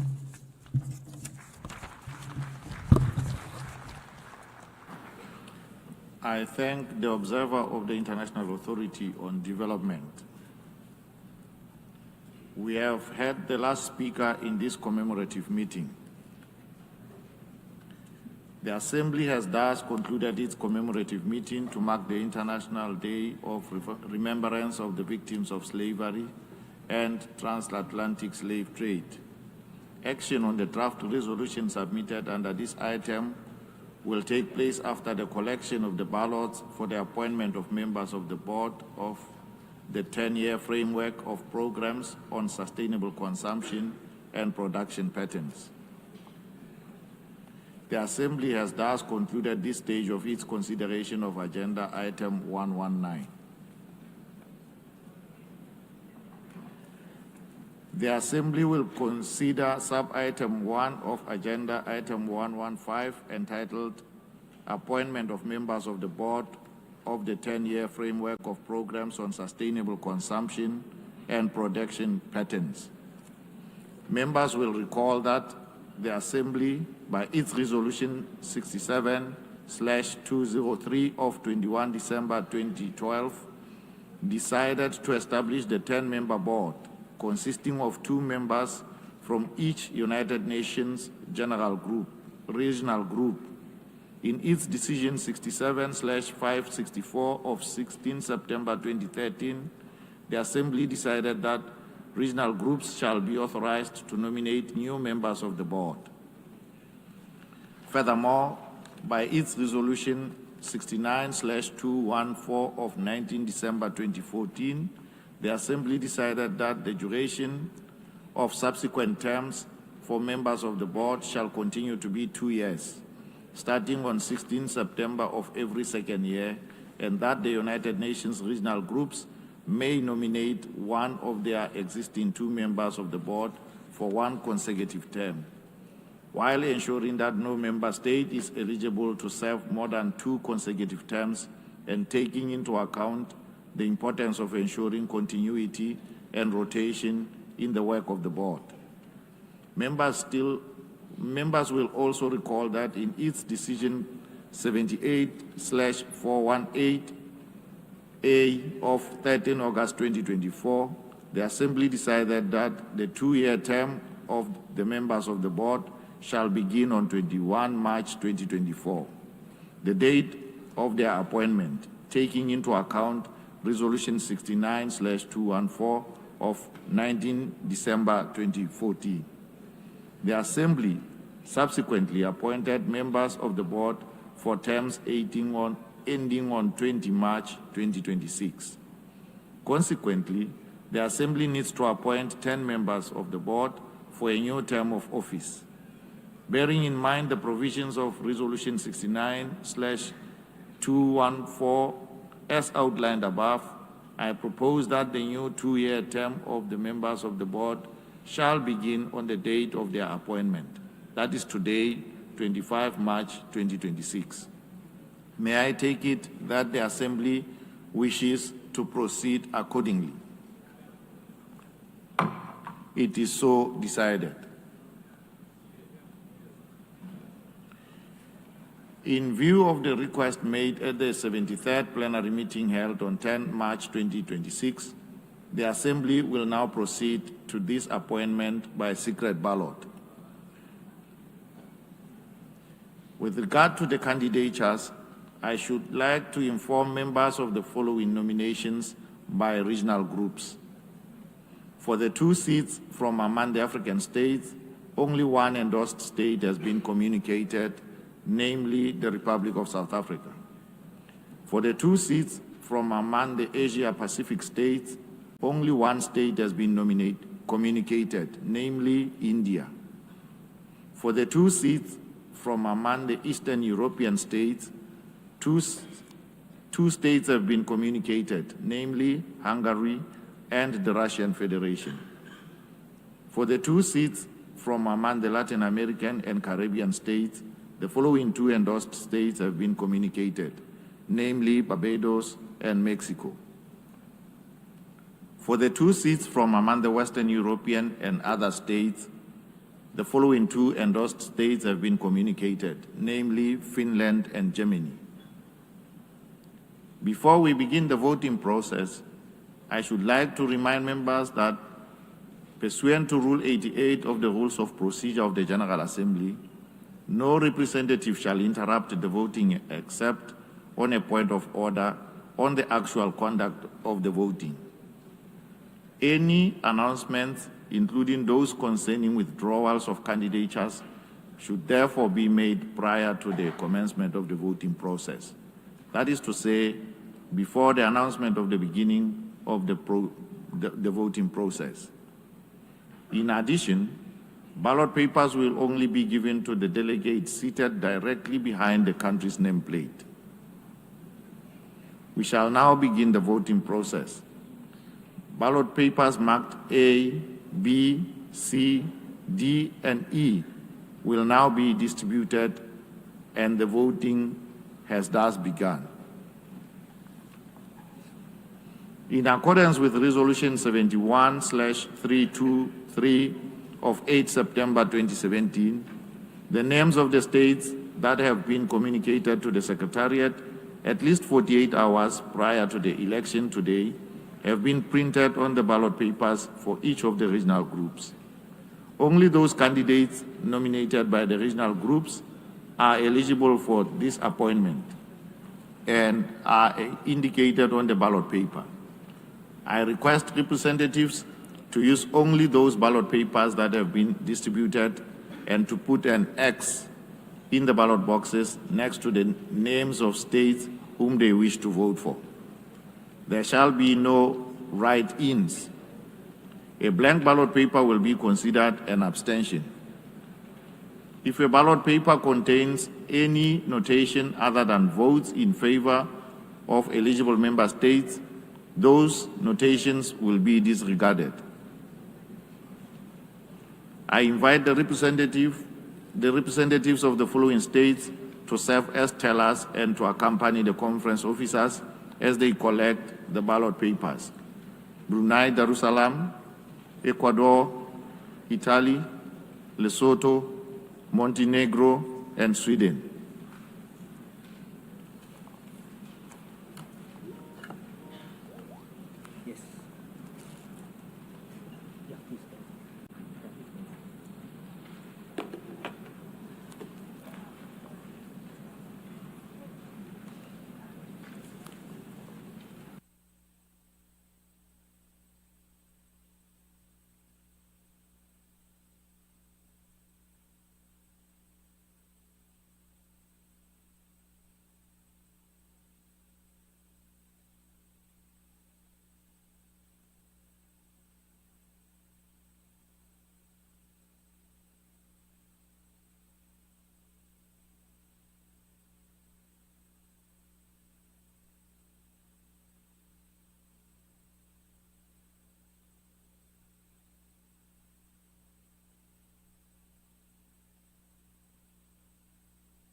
This Easter, as homes fill with laughter, shared meals, and love, pause for a moment and remember a child who has no one to celebrate with.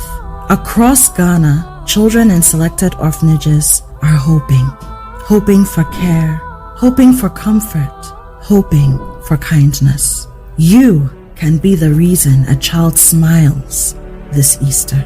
Support the Easter Orphan Project 2026. Your donation in cash or in kind will provide warm meals, clothing, school supplies, and essential care for their well-being. Send your mobile money donation to 0550-900-006 or write a check in the name of the City FM Foundation. You may also bring your donation to Channel One TV in Tesano, Accra, Ghana. You can donate milk, sugar, rice, toys, books, or detergent. For more information, visit www.citynewsroom.com or call 0550-900-006 or 0302-226-013.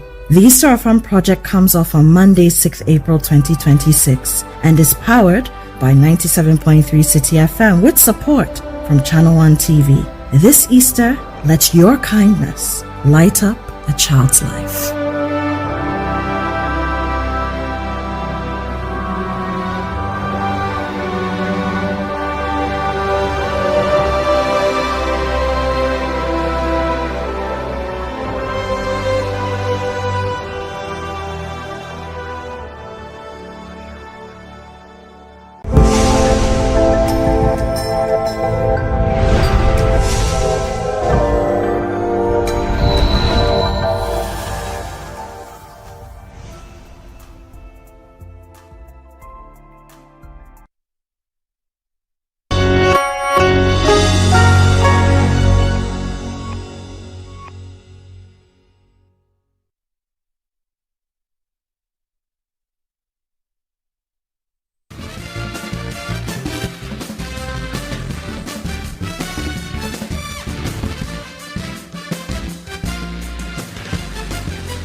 Hello and welcome to Newsfeed on Channel One TV. I'm Hawa Idrisu Mustafa. Coming up, IGP invites Northern Regional Police Command and renowned artist Ibrahim Mahama over ongoing probe into assault incident last weekend. Also coming up, government allocates resources to West Africa Center for Crop Improvement to boost local tomato production. Coming up in business, Bank of Ghana rate cuts to 14%, not unanimous, as MPC members split over global risks. And later in sport, Court of Arbitration for Sport confirms receipt of appeal from Senegalese challenging decision to hand 2025 AFCON title to Morocco.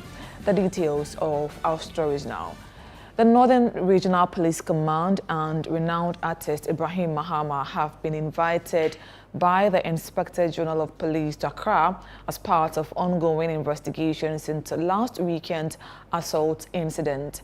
Ibrahim Mahama, the founder of the Savannah Center for Contemporary Arts and Red Clay Studio in Tamale, was allegedly assaulted on Saturday by a group believed to be members of the Inspector General of Police's Special Operations Team, popularly known as Black Maria. The incident reportedly left the artist with dental injuries, including the loss of a tooth, while his uncle, who was driving at the time, also sustained injuries. The Northern Regional Minister Ali Adolf John, speaking at a press briefing, pledged his commitment to ensuring justice is served on the matter. We just hope and pray that the IGP will look into the matter and ensure that justice will prevail. And so the good people of Northern Region, I'm giving you that firm assurance. We are looking into this matter. My caution is that every good dancer should know when to quit the dancing stage. Like we are saying, our brother Jalil and co, they were deployed by the IGP. They have done what they could do. And so we expect that even if he's back to the region for anything, he knows the region very well. He's an indigene of the area, you know. And as for a salad day, definitely there will be traffic congestion. As to what really happened at the spot, it is difficult for me to explain. And so I just hope that IGP will look into this matter, and then all minds will be cleared so that justice will prevail. The Food and Agriculture Minister Eric Opoku says government is taking steps to address potential tomato shortages in the country. He says the ministry has partnered with the West African Center for Crop Improvement at the University of Ghana to develop high-yield tomato varieties suited to Ghana's various ecological zones. Speaking to the press, he outlined measures to cushion the country following Burkina Faso's ban on the export of raw tomatoes. And to be able to deal with this, we invited WACI of Legon, and they have agreed to coordinate all the other research agencies to produce for us that variety that can give us the yield that we are looking at. And so the Ministry of Food and Agriculture has agreed with WACI to do the coordination. And the assurance is that within the few months ahead of us, they will be able to get us the seed variety that will be able to give us the output that we want to see. In fact, we estimated that if nothing at all, we can get about 15 metric tons per hectare when all the other factors are in place. Governor of the Bank of Ghana, Dr. Johnson Isiama, says contingency measures are in place to cushion the economy against the impact of escalating tensions in the Middle East. Speaking at the GETSIM at 10 at the Accra International Conference Center, Dr. Isiama disclosed that the central bank is liaising with the Ministry of Finance and other key institutions to roll out coordinated policy responses to mitigate potential shocks. He, however, expressed optimism that the geopolitical tension will ease in the near term. Yeah, where we have the Middle East crisis knocking on our doors. What we call global economic shocks, geopolitical shocks. They are some of the things we have to contend with.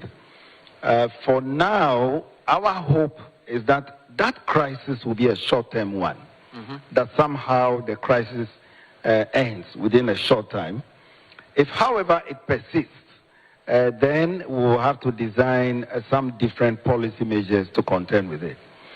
But no worries, this is not the first time we are Ghana's economy is suffering a global shock. We will get through it.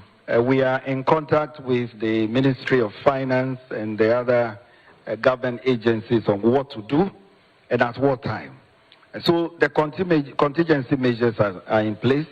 Our reserves levels are comfortable. We are in sync with the other players of government. And I'm sure we'll pull through this one as well. President John Dramani Mahama says Ghana's resolution at the United Nations declaring the transatlantic slave trade the grievous crime against humanity follows months of consultations and consensus building, describing it as part of steady progress towards justice. Addressing the General Assembly on the International Day of Remembrance of the victims of slavery and transatlantic slave trade, President Mahama noted that the draft resolution is grounded in truth, dialogue, and represents a collective commitment to healing and reparatory justice.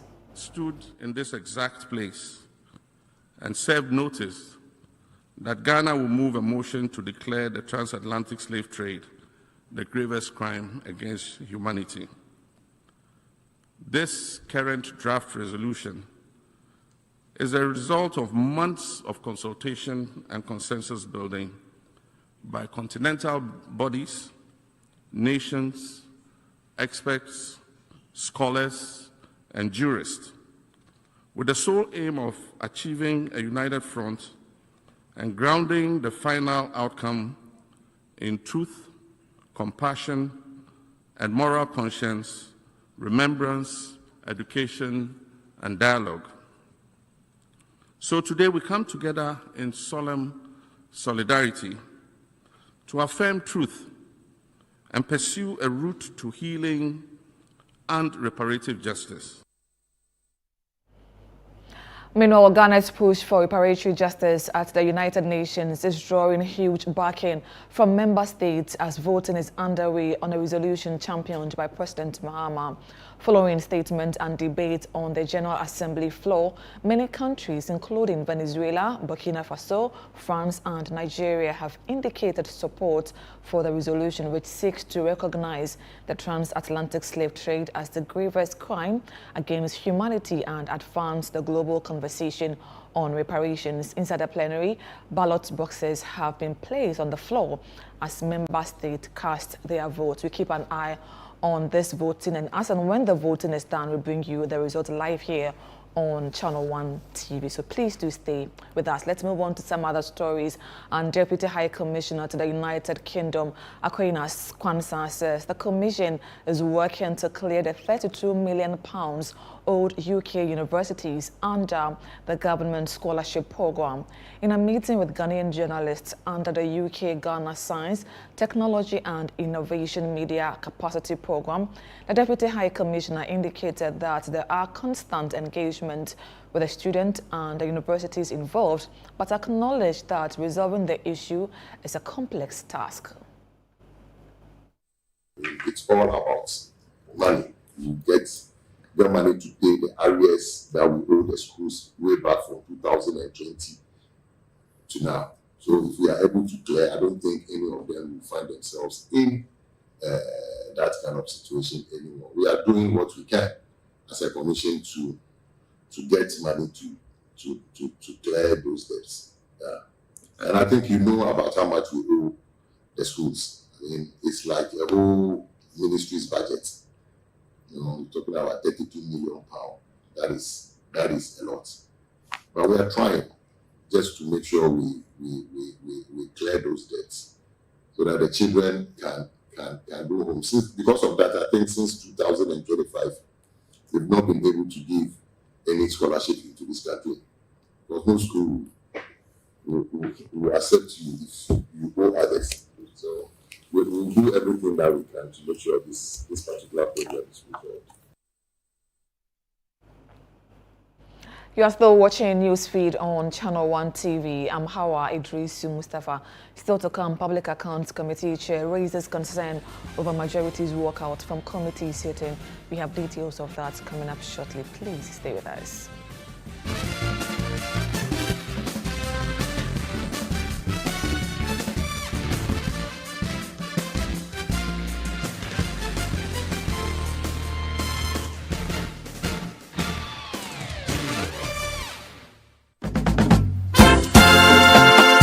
Feel the energy and reconnect with your roots this March at the Back to Your Village Food Festival 2026. Join us for a celebration of Ghanaian culture and cuisine from all across the country.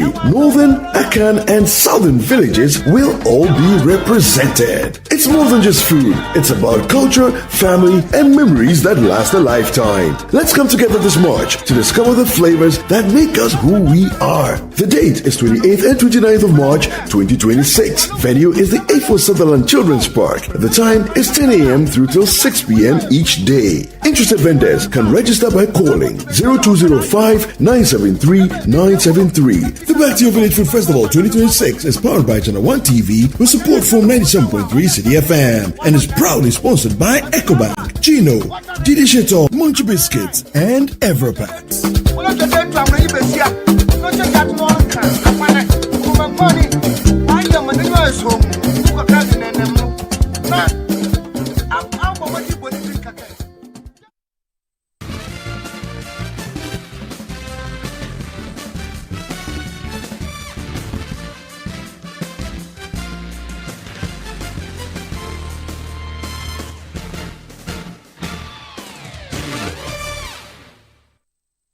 You're welcome back to Newsfeed on Channel 1 TV. Let's do some other stories. The chairperson of the Public Accounts Committee, Abnaose Asare, is expressing concern over the decision by members of the majority caucus on the committee to abandon the committee sitting for plenary. The chairperson argues that despite the commencement of committee sittings to consider the Auditor General's report on government payables and commitment as at end of December 2024, the majority whip directed its members to abandon the committee sittings to ensure adequate representation in the Chamber for Business. Abnao Seyasa raised the matter on the floor of Parliament. Today, it was advertised and we began today at 9 o'clock. Around 11:15,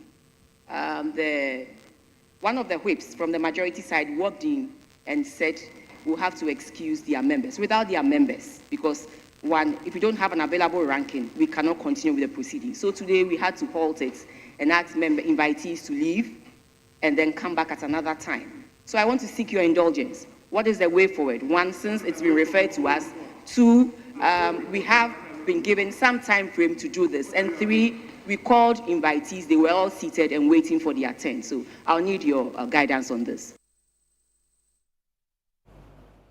The National Anti-Illegal Mining Operations Secretariat, NIMOS, is cautioning illegal miners against confronting its officials with firearms. The Secretariat says several weapons have been recovered from Galamsey's site, some of which were used to attack its officers. Speaking at an editors' forum and quarterly press briefing aimed at raising public awareness, NIMOS Director of Operations, Colonel Dominic Boa, warned that illegal miners who attack security personnel will face firm action within the bounds of the law. A few brushes where one of my soldiers was shot. Luckily, it was in his thigh and it's recovering. But as I reiterated the last time, NIMOS will not stand by and watch people use weapons against us. We are better trained in the weapons. And therefore, I'll send a warning out there once again that anybody who does, NIMOS will deal with them ruthlessly. It is a problem that we are trying to address, but we have the right to self-defense. And let no Galamsey miss that.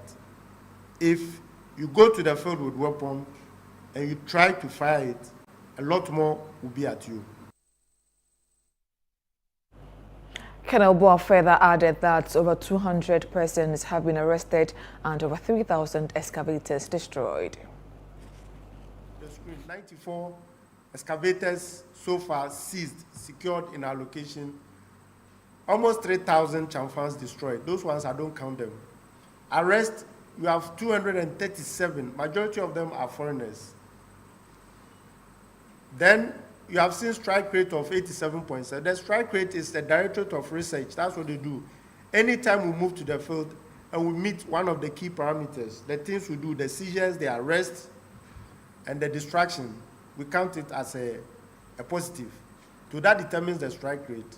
Now, you've seen immobilized excavators. In the field, when we go, we don't have low beds. What we can do is to just immobilize and remove vital components so that they cannot use them.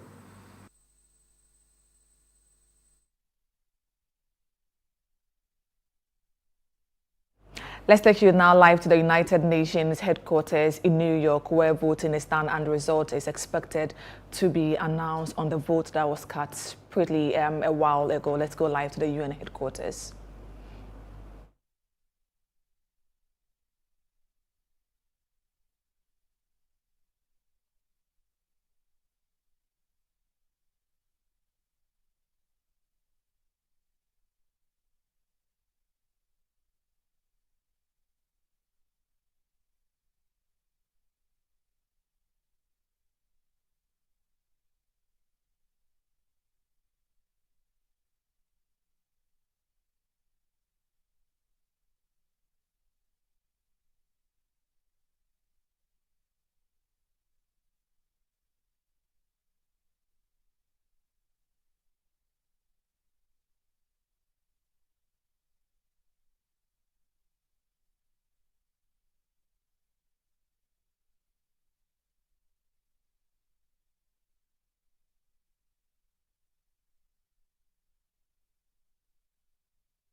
of the text. Trafficking in African slaves began long before the 15th century and sadly continued even after the 19th. These dates were clearly selected for political reasons rather than historical accuracy. All trafficking of enslaved Africans and racialized chattel enslavement of Africans deserve to be condemned, not merely the political expedient. Also, there are some fake news articles suggesting that the sponsors of this resolution called into question President Trump's support of the Black community. We reject any such suggestions.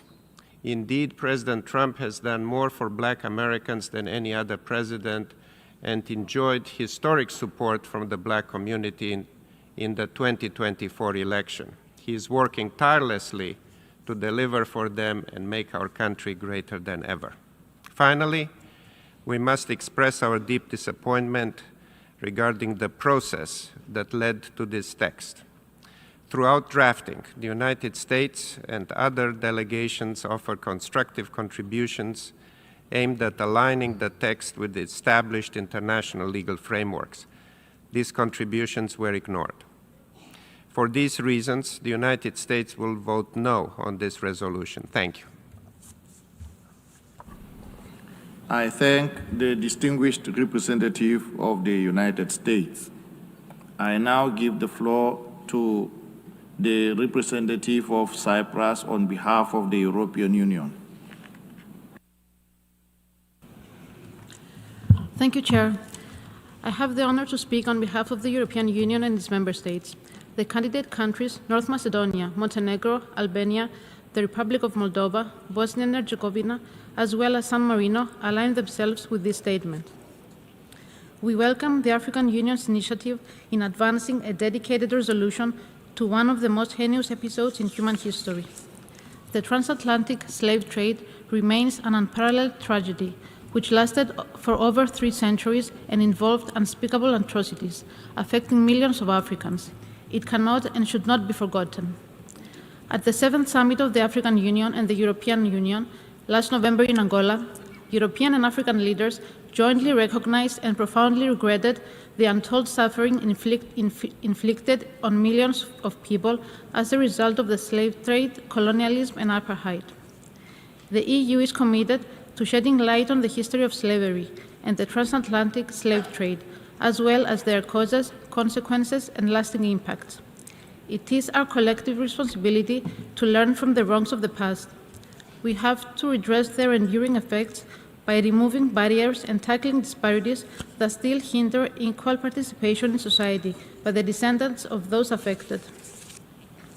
The EU is actively engaged across all relevant fora, including via the EU-AU Human Rights Dialogue process, to make progress on this issue. We acknowledge that further efforts are necessary, and we stand ready to continue working with partners in this direction. The recently adopted EU anti-racist strategy underscores the continued relevance of tackling the legacy of slavery, making this an important element on the fight against structural racism. This resolution was presented as a forward-looking and unifying process. It offered a meaningful opportunity to foster unity among UN member states to jointly address an issue of paramount importance for all. Regrettably, we were not able to reach a consensual outcome in the short time frame allocated to negotiations. We also regret that the proponents of the resolution did not reconsider their approach despite our repeated calls for more openness to constructive comments. Chair, we regret that our key concerns were not adequately reflected in the final text. We are concerned that this will send a wrong message on an issue where we do not fundamentally disagree. We were prepared to support a text that emphasizes the scale of the atrocity of the transatlantic slave trade, the importance of remembrance, and the need to continue combating slavery in its contemporary forms.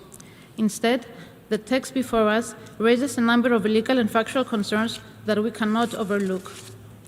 First, the use of superlatives in the context of crimes against humanity is not legally accurate, such as the use of graves in the title and throughout the text, which implies a hierarchy among atrocity crimes.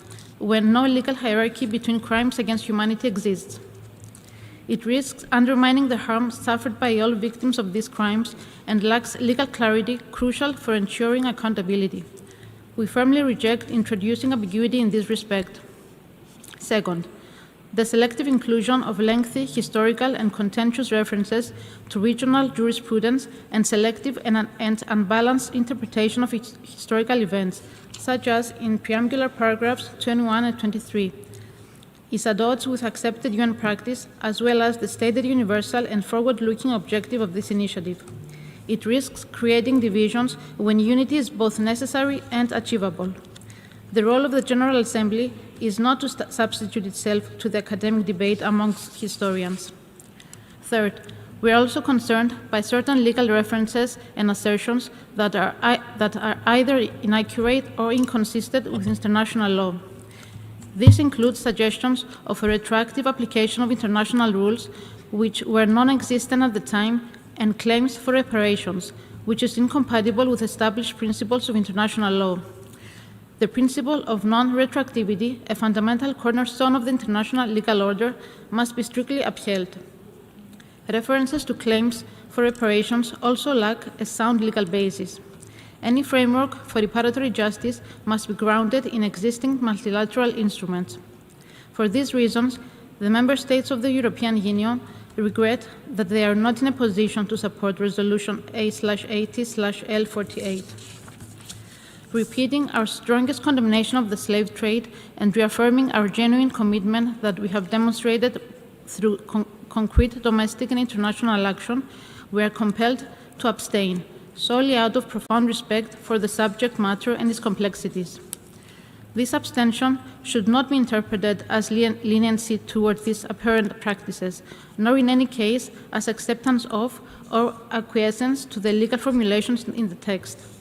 We reserve our full position on these matters in all current and future relevant processes. I thank you. I thank the distinguished representative of Cyprus on behalf of the European Union. I now give the floor to the distinguished representative of Nicaragua.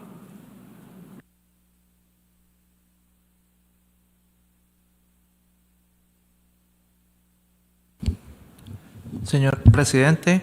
President, Nicaragua would like to thank Ghana and Africa for presenting this resolution, which has true historic, moral and political relevance for peoples who were victims of invasion, occupation and European conquest that led to colonialism, slavery, the looting of natural resources, and the subsequent suffering from this genocide perpetrated against our people, destroying cultures that the European invaders, with their limited knowledge, did not possess the capacity to understand the social, philosophical and spiritual structures thereof, which led to barbarism and the extermination of entire peoples. For the people of our Americas, this memory is an inherent part of our determination to be free and never slaves. Nicaragua, in its struggle against colonialism, abolished slavery and its atrocities in 1821, and we recognize that the transatlantic slave trade of our African brothers and sisters and racialized slavery were one of the most cruel manifestations in history, whose scars continue to be present up till today. In our continent, slavery, colonial violence, looting, the denial of dignity and the denial of the rights of peoples and displacement led to the loss of millions of lives and left deep-seated historic consequences that still remain today, even centuries later in our countries. Nicaragua therefore believes that this resolution should be understood in the broadest historical context, consistent with the position that the General Assembly has taken on the urgent need to put an end, once and for all, to colonialism and neocolonialism. and also the need to continue affirming people's rights to self-determination and to uphold their ancestral values. President, Nicaragua will vote in favor of the resolution as a result of its political, moral, and historical weight. We also note that Nicaragua is not party to the Rome Statute, and that instrument doesn't have a universal nature, and nor indeed are we party to the ICC, and we don't recognize the jurisdiction of that court, and that is why we disassociate from PP27. We also recognize the importance of the fact that the African Union, our community of Latin American and Caribbean states, and CARICOM have been working with the United Nations on this critical issue. We also would like to express our gratitude to those who struggled to see the abolition of slavery, to the Haitian people and their historic contribution, as they were the first republic in our region to be free from slavery and to reach independence in 1804. They abolished slavery and they showed the way for other countries. Decades later, Frederick Douglass said, and I quote, "If there is no struggle, there is no progress." President, we reaffirm our solidarity with all of the victims of slavery, racism, and discrimination, and we make clear our commitments to historic truth, dignity of victims, and the need for the international community to continue to address these crimes in order for there to be historic justice, redress, and dignity, given the consequences and the legacy of slavery, the slave trade, and colonialism. Thank you. I thank the distinguished representative of Nicaragua. I now give the floor to the distinguished representative of France.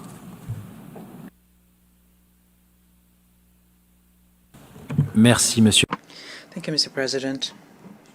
Mr. President, France would like to explain its vote. The abomination of slavery was active for centuries and impacted tens of millions of women, children, and men, undermining the very principle of human dignity. Given the tragedy that the transatlantic slave trade and slavery represented, we need to face this history and recognize that it is a truthful fact, and for France, shoulder its share of that truth, including refusing to forget that. And that is why for several decades we have been mobilizing itself to make sure that the memory of slavery, its victims and those who fought it, be preserved through the law known by its drafter, Ms. Christiane Taubira, passed 25 years ago. We were the first country in the world to officially recognize, and to do so strongly and without any ambiguity, the fact that the trade and the enslavement perpetrated since the 15th century in the Americas, in the Caribbean, in the Indian Ocean, and in Europe against the African, American, Indian, Malagasy, and Indian populations was a crime against humanity. End of quote. We support the work done by historians and strengthen our cultural and educational cooperation in this regard. In 2019, we created a foundation for the memory of slavery, which works to move forward the historic knowledge therein and to keep the memory of victims, those who fought for abolition, contributing to fight against racism and discrimination in our contemporary societies. Very soon, we will inaugurate the National Memorial to Victims of Slavery in Paris, at the very place where the Universal Declaration of Human Rights was adopted. Mr. President, as was done by our partners of the European Union, France will abstain on voting on the text because we think that the resolution proposed gives rise to a number of difficulties under international law. We refer you in this regard to the declaration that has just been made on behalf of by the European Union and its member states. We regret also the fact that this resolution seems to establish a hierarchy amongst crimes against humanity. This gives rise to serious legal difficulties. In addition to that, it runs the risk of creating a competition against historic tragedies which should not be compared. And what is done, it's done to the detriment of the memory of victims. At the time when the United Nations is working on the development of a new international convention on the prevention and suppression of crimes against humanity, it seems to us important to recall that any and all resolution from the General Assembly has to be centered in international law and a universal approach to human rights. I thank you. I thank the distinguished representative of France. We have had the last speaker in explanation of vote before the vote. The Assembly will now take a decision on draft resolution A/80/L48 entitled Declaration of the Trafficking of Enslaved Africans and Racialized chattel enslavement of Africans as a gravest crime against humanity.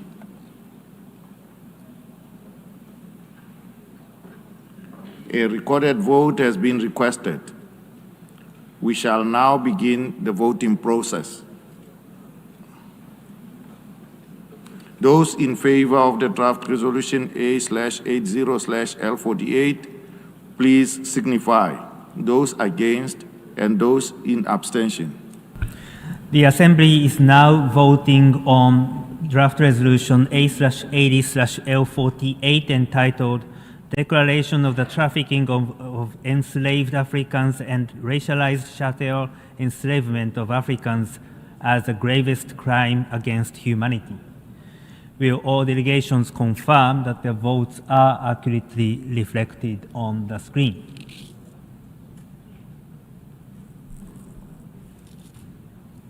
The voting has been completed. Please lock the machine.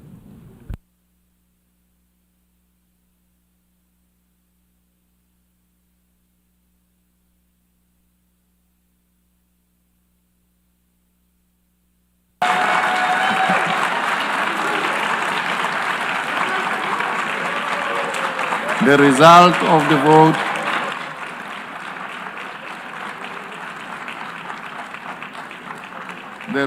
of the vote is as follows. In favor, 123, against 3, abstentions 52. Therefore, draft resolution A/80/L48 is adopted.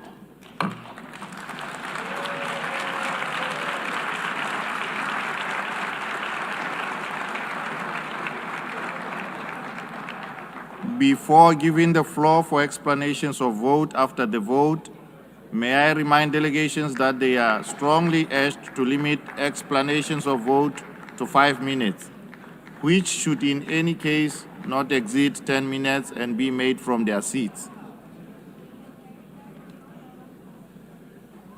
I give the floor to the distinguished representative of Trinidad and Tobago.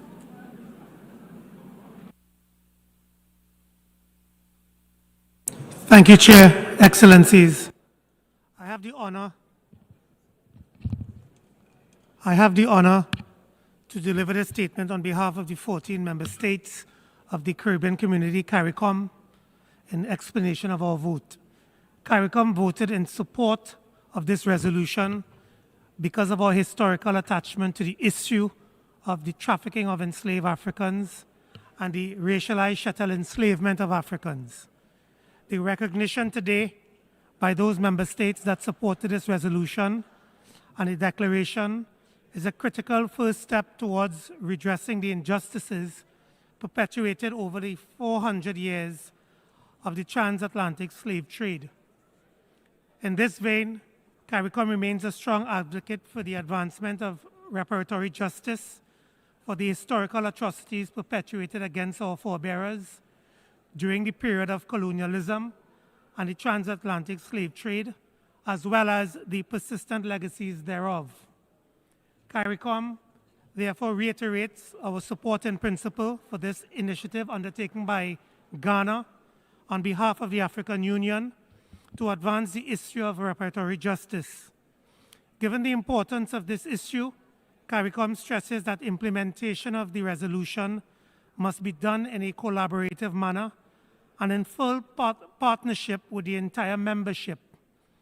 CARICOM commits to contributing to taking forward the implementation of this resolution in line with the region's priorities, including the 10-point plan for reparatory justice.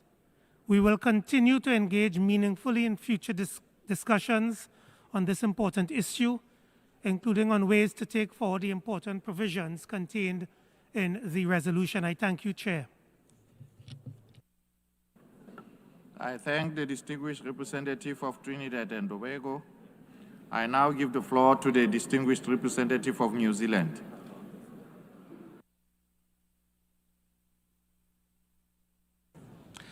Thank you, President. It is clear from the grim testimony that we have heard today that slavery and the transatlantic slave trade were appalling tragedies of an historic scale that constitute grave violations of human dignity and of the fundamental human rights of its victims. New Zealand recognises the profound and lasting impacts of the transatlantic slave trade and thanks Ghana for its efforts in bringing forward this resolution.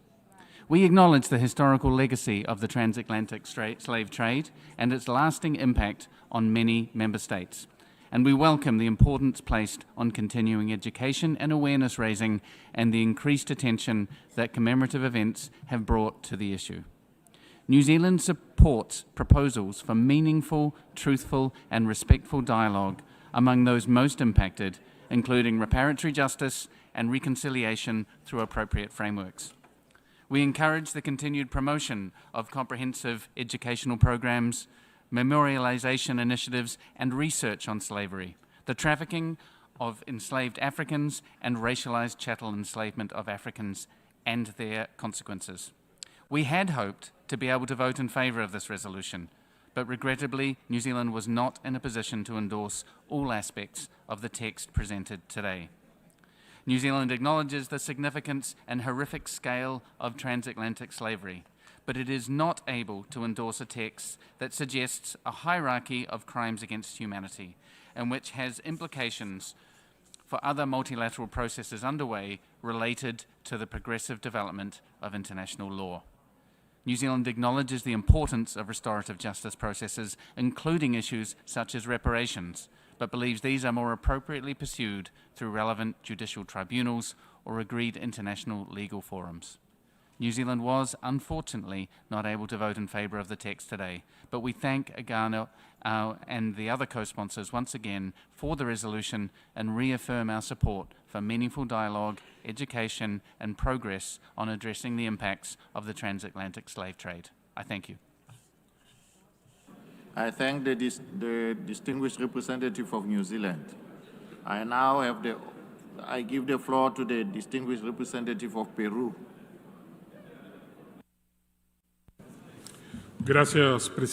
Thank you, President. Peru would like to thank the distinguished delegation of Ghana for this initiative, which has made it possible for us to undertake a serious analysis about the seriousness of these issues. Our vote is consistent with the international commitments that Peru has undertaken in line with our struggle to eradicate racism and all of its structural manifestations. Peru voted in favor of the draft resolution.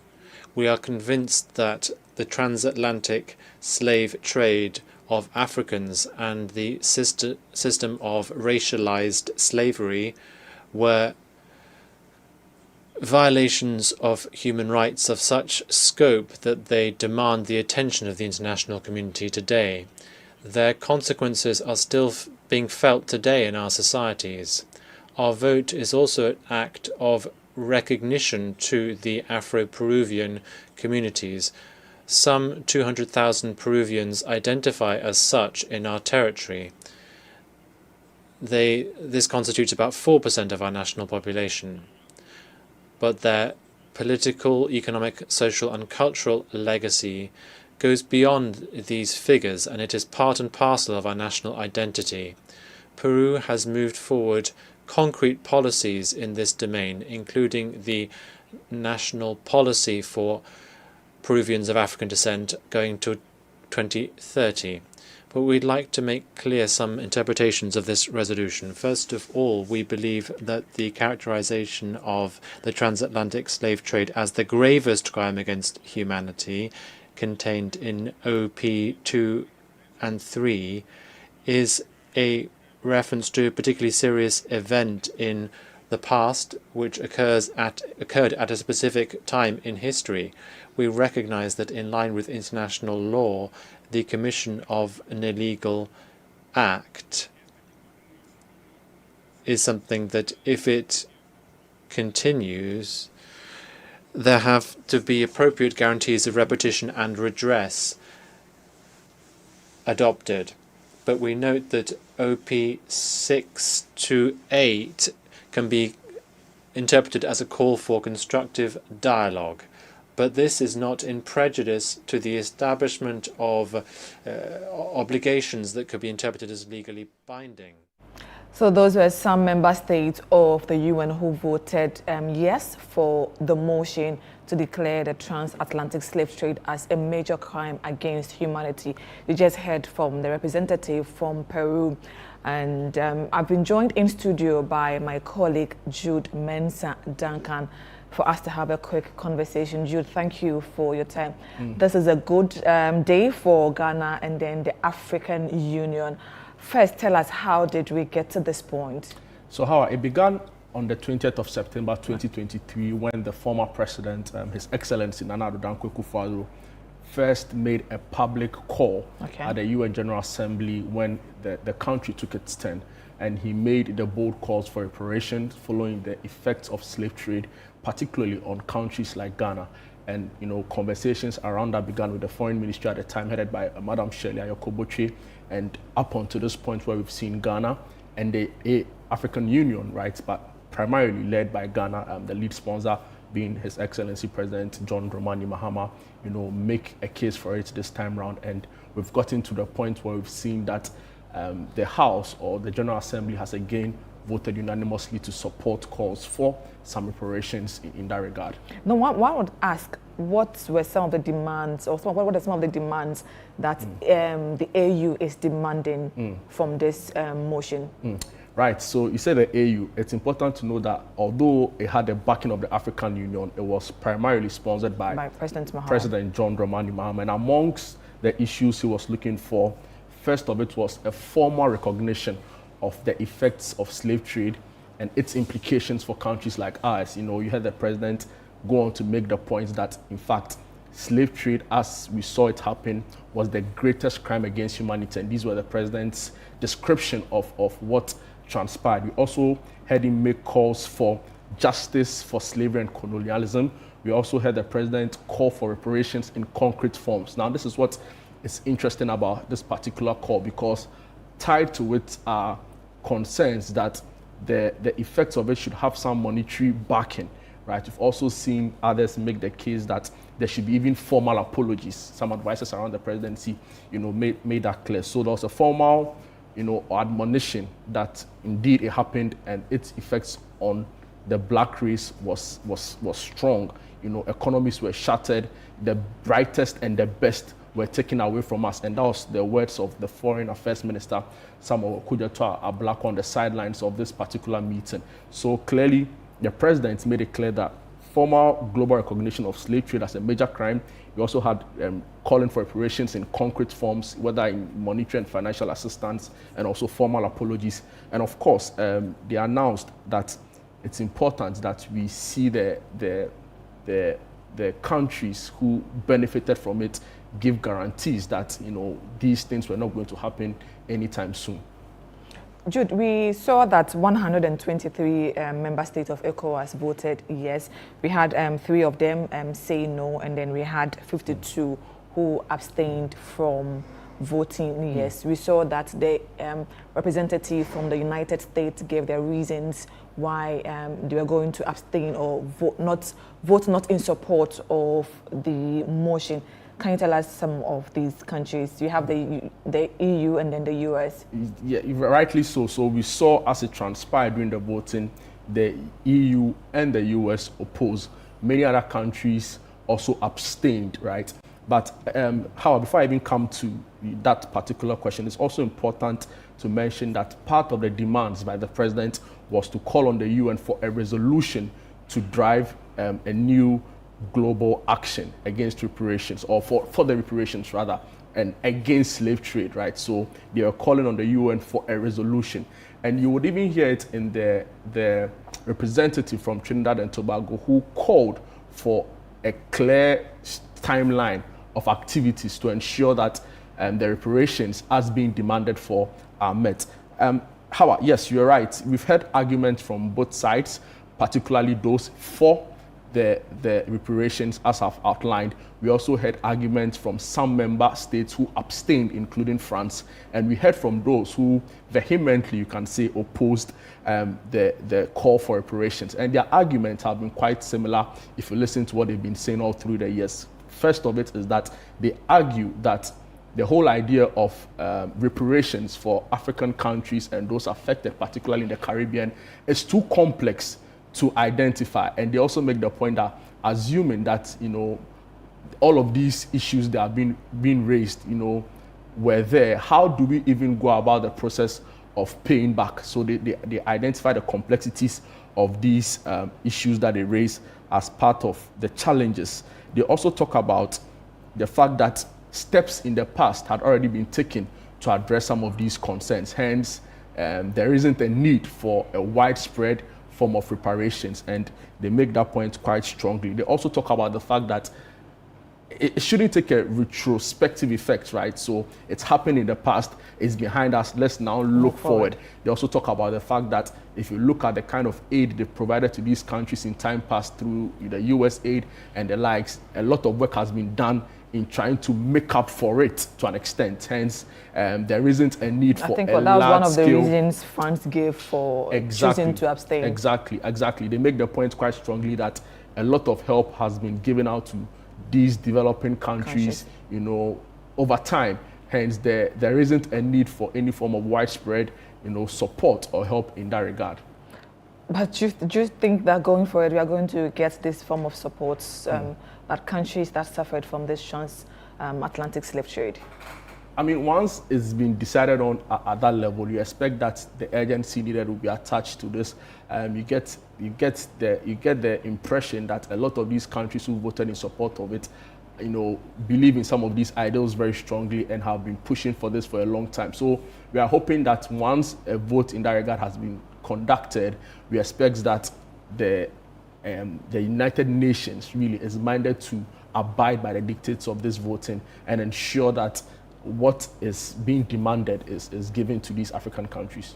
Now, moving forward, if this form of support come to Africa, how do you foresee African leaders investing in the people to ensure that we get the real benefit of the support that the UN is going to be giving these developing countries?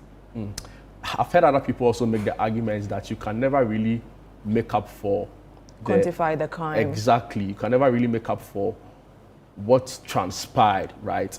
People say that the best and brightest were taken from us, and the ripple effect is what we've seen, years down the line, how we've struggled to really, make ends meet in terms of catching up with the West as far as development is concerned. So there are those who believe that you can never really fully pay for reparations, right?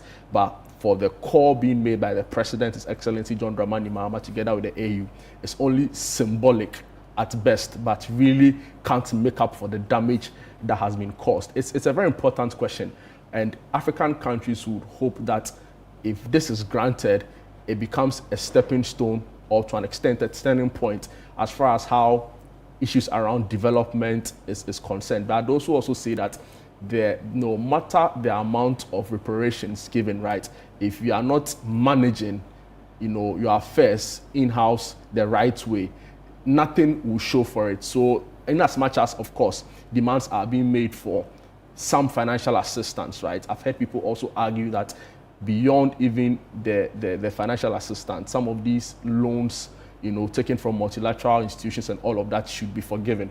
There are those who are also strongly making the point that we need to be able to manage our affairs very well to ensure that it doesn't become cyclical, where after every year or two, we need to go back to some of these Bretton Woods institutions and these multilateral organizations for economic support, as we usually say here in Ghana, extra budgetary support, right? So member states should be minded to, you know, address their home challenges, right? As far as development is concerned, governance issue is concerned, reducing corruption and providing jobs for their people.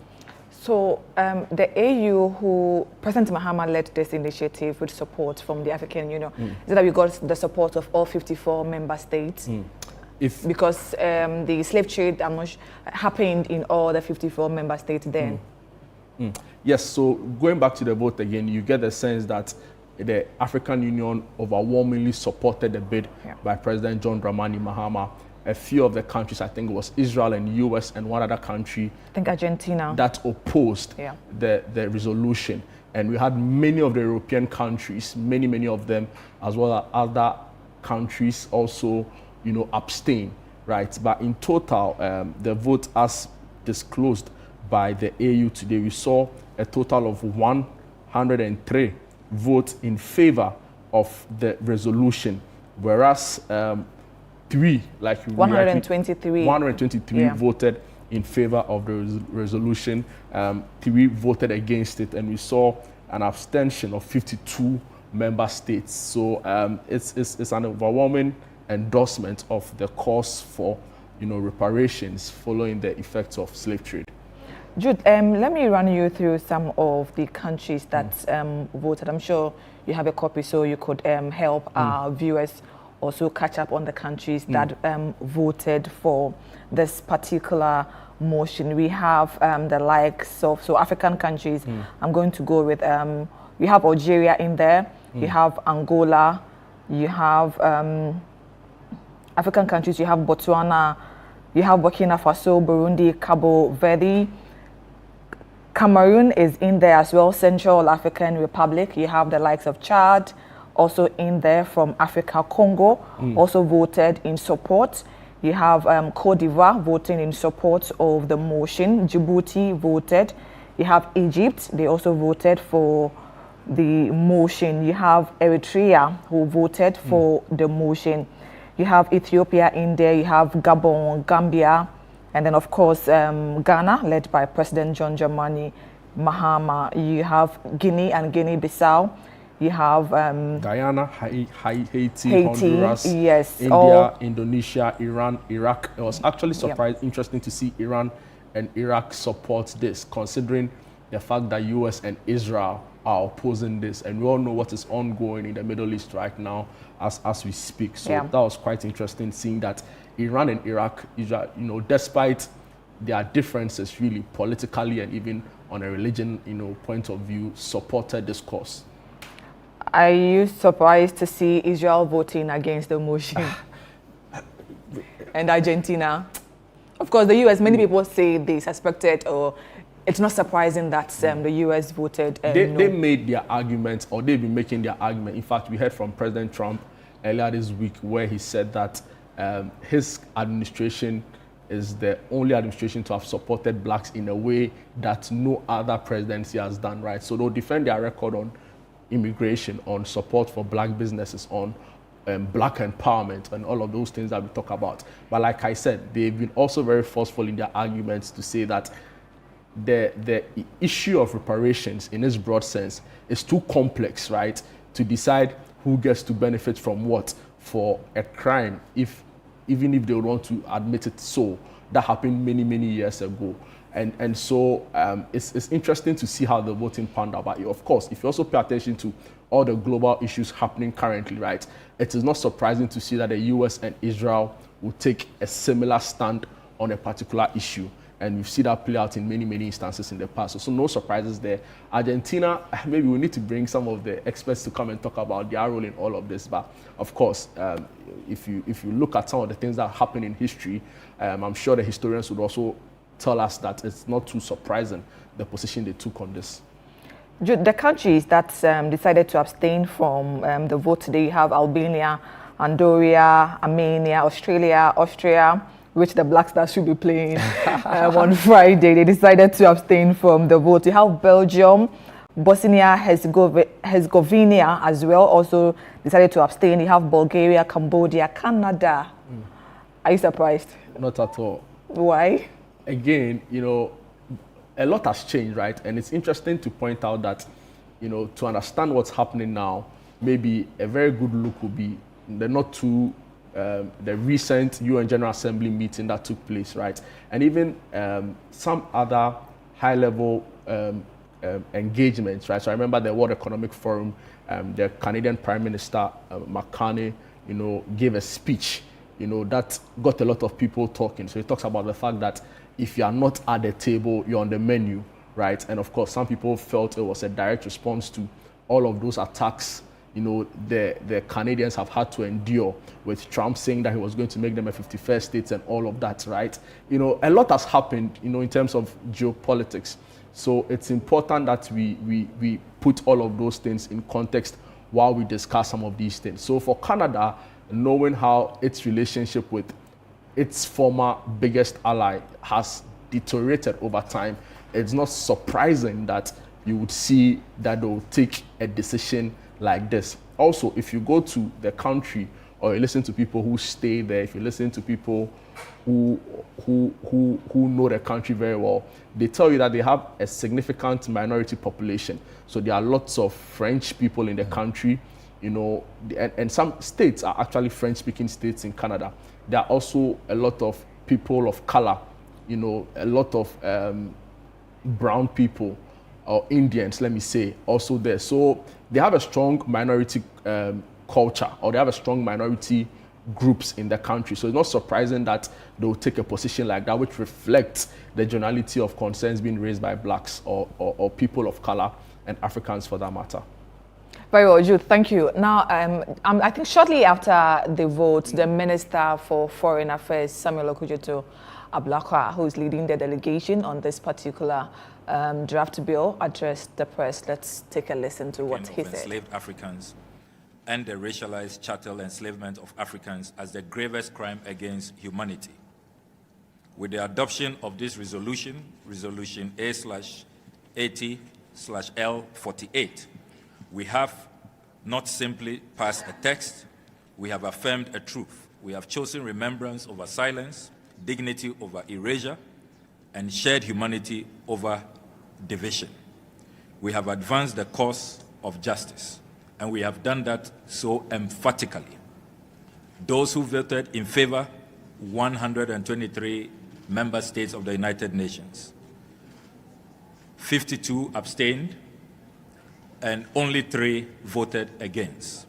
This is an emphatic victory for justice.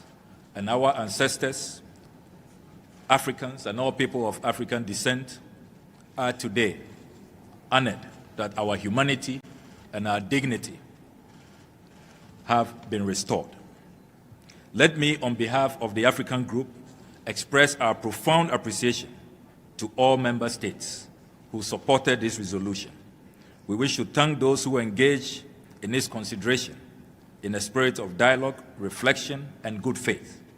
We acknowledge that views differed during this process, and we note the positions taken by delegations that were not in a position to support the resolution at this time. The adoption of this text is not an arrival at a destination, but rather a major step in our ongoing journey and collective conversation for reparatory justice. We remain committed to continued engagement with all member states in the shared spirit of cooperation. Yesterday, His Excellency, the President of the Republic of Ghana, who initiated this landmark resolution, talked about the importance of language how it shapes our understanding of the past and our vision for the future. Today, through this resolution, the world has spoken with clarity and truth. We have affirmed that the trafficking of enslaved Africans and their racialized chattel enslavement is the gravest crime against humanity, a crime whose scale, structure, and enduring consequences demand recognition at the highest level of our shared global conscience, so that we can move forward in healing and in preventing such a crime from ever happening again. This resolution is not about apportioning blame across generations or nations. It is not about reopening old wounds. It is about ensuring that those wounds are neither forgotten nor denied. It is about creating space for truth, for education, and for a more honest global conversation that allows us to move forward together with greater understanding. History, as we know, is rarely simple. It is layered, it is complex, and at times uncomfortable. This resolution does not deny that complexity. It does not ignore the many dimensions of historical experience. Rather, it recognizes that even within complexity, there are moments in history that stand apart, moments defined by their scale, their systemization, and their impact on humanity. To acknowledge this is not to diminish any other history. It is to deepen our collective moral awareness. What we have achieved today helps all of us in our renewed commitment to remembrance, so that future generations inherit truth, not silence, to education, so that history is taught with honesty and integrity, to dialogue, so that differences in perspective become opportunities for understanding, and to cooperation, so that we address the enduring legacies of history in ways that unite rather than divide. The resolution also opens the door for continued global engagement on reparatory justice, not as a narrow or transactional concept, but as a broader framework for healing, restoration, and partnership. It also calls for further actions within our respective states.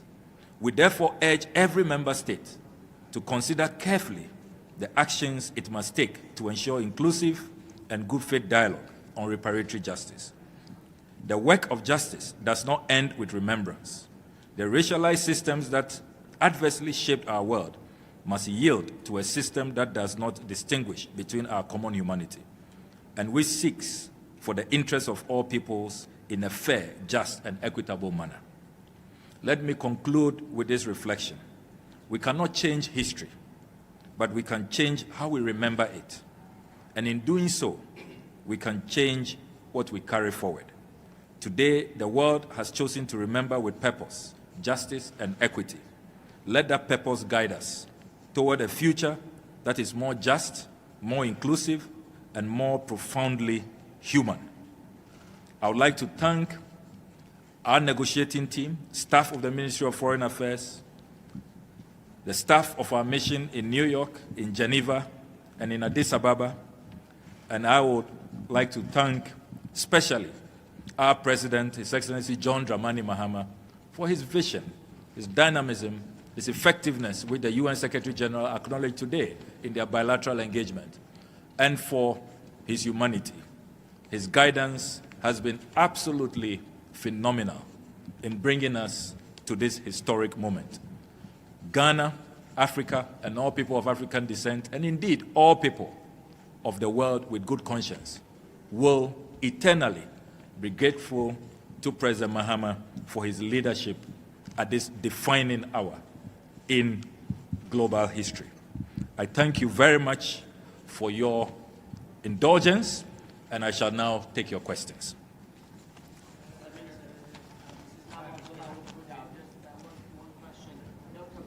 Those that voted against the resolution was the United States. Were you disappointed by that vote? And also, if you can comment on those that abstained, more than 50 nations. How do you feel about those? Thank you. So I would like to comment on the reasons they gave. They sought to create the impression that the time for negotiations have been short. The President of Ghana served notice last year in September when he delivered his address at the 80th session of the General Assembly. Immediately thereafter, we put together a broad-based coalition, including experts, academics, researchers, historians from all regions of the world, and we commenced negotiations. In the history of the United Nations, this has been a resolution that has gone through so many rounds of consultations. And even the duration for this consultation, each consultation, the standard practice at the UN is that it takes 1.5 hours. We allocated 3 hours, twice the time, and had multiple rounds of negotiations. So there are some that to us, it is clear that even if we gave them 50 years, they would say that the time is not enough. But we can no longer wait. September, we will be commemorating 100 years since the last slavery was abolished. 100 years. And yet there has been no justice. A whole century. So we cannot keep waiting for those who do not want to reckon, who do not want to come to the table with urgency and with acknowledgement that this is a matter that can no longer be swept under the carpet. So we disagree with the notion that there was no time for negotiations. Secondly, the claim they have made that we are seeking to create a hierarchy of crimes. We have stated clearly that it is not about hierarchy. We are only speaking to a historical fact. Never in the history of mankind have we had such a systemic crime.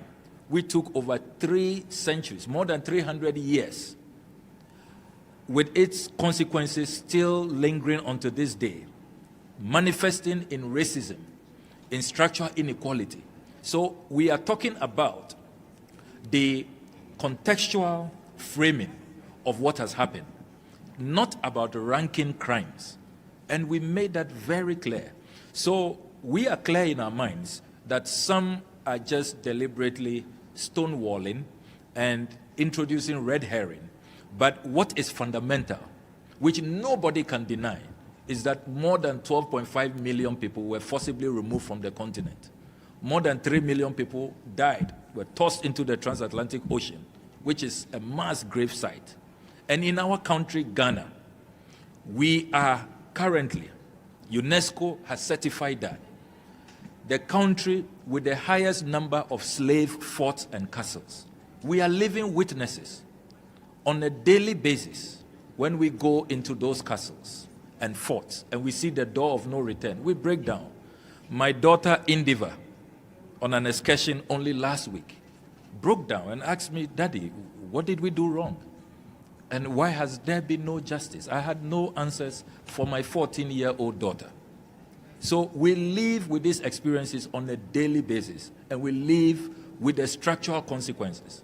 And that is what this is about. All those other matters about ranking, about time, about more space for negotiations, we believe that they are just red herrings, and it is not a demonstration of good faith so far as the pursuit of justice in this matter is concerned.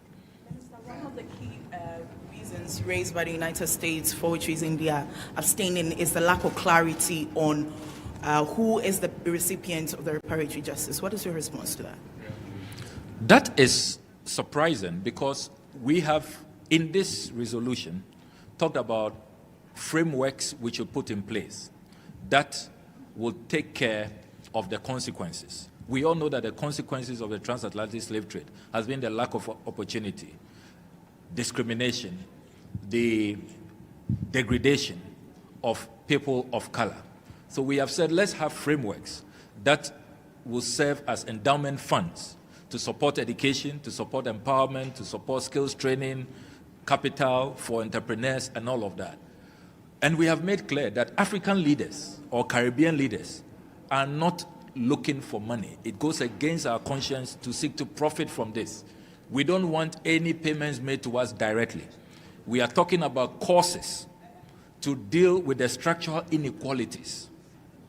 And we are also talking about the return of artifacts to the continent. It's all in the resolution. There are thousands of artifacts from Egypt all the way to the Ashanti Kingdom in Ghana. those artifacts should not be returned on piecemeal as and when those who are in custody of those artifacts are in a good mood. So we have outlined what must be done and to whom these redress should be addressed to. So again, it is totally wrong for a claim to be made that there is no clarity about who benefits from reparatory justice. Okay. Congratulations on the overwhelming victory in the General Assembly. I know you're busy, so I'll make it quick. What message does this resolution, this draft that has now been adopted, send to other people outside Africa right now that are fighting for reparatory justice? This resolution sends a very clear message that the international community would no longer tolerate impunity, that the international community stands for justice, that the international community and our multilateral system we have erected, no matter how long it takes, the day of reckoning will come. And so all of us as leaders should be mindful of our actions and our policies, that once we violate the rights of others, once we engage in impunity, in acts of injustice, the day of reckoning will come. To me, that is a very, very profound message that the UN is sending to the world today. Let me take the last one. Stefan Vaccaro, in New York. Did you have, in this process, did you have any contact with African-American leaders here in this country, especially in Congress? Did you have any contact? Yes, we did. We did. I personally met with the Congressional Black Caucus. I met with the NAACP. I met with the NAN of which is led by Reverend Al Sharpton, and I am delighted to note that following our meetings, they all publicly endorsed this draft resolution. The Congressional Black Caucus actually wrote to the U.S. ambassador here to make sure that he votes in favor of this resolution. I'm sure he's really in trouble with the Congressional Black Caucus, 62 congressmen who urged him to vote positively, and he's defied them. I don't want to be in his shoes today. There was also a statement of endorsement yesterday from NAACP, and I also note that a lot of black members of parliament, particularly in the House of Commons, the MP Belle Ribeiro, she has also done a phenomenal job in mobilizing the House of Commons in support of this resolution. So we've had a very broad-based coalition, and we thank them very much for the support, the pressure that they all brought to bear. That is what has culminated in this victory. So it's a collective victory, and collectively we must all take credit for this victory. Thank you very much. Thank you. Thank you. We'll have more opportunities to interact. Thank you. Have a great day. So that was Ghana's Foreign Affairs Minister Samuel Okudzeto Ablaka. Now, if you just joined us, the news is that Ghana's President John Dramani Mahama has scored a historic diplomatic victory as the United Nations General Assembly passed his motion on reparations for the transatlantic slave trade, with 123 members of the UN voting in favor of the motion. Now, the motion presented under Ghana's leadership on Wednesday, March 25, called for a renewed international commitment to reparative justice for African nations and the descendants of enslaved people. This has been a live coverage live from the United Nations headquarters in New York in the United States of America. There'll be more on this developing story tonight on the Channel 1 newsroom at 8. Do make a date with us. I am Hawa Idris Mustafa. Thank you for staying with us.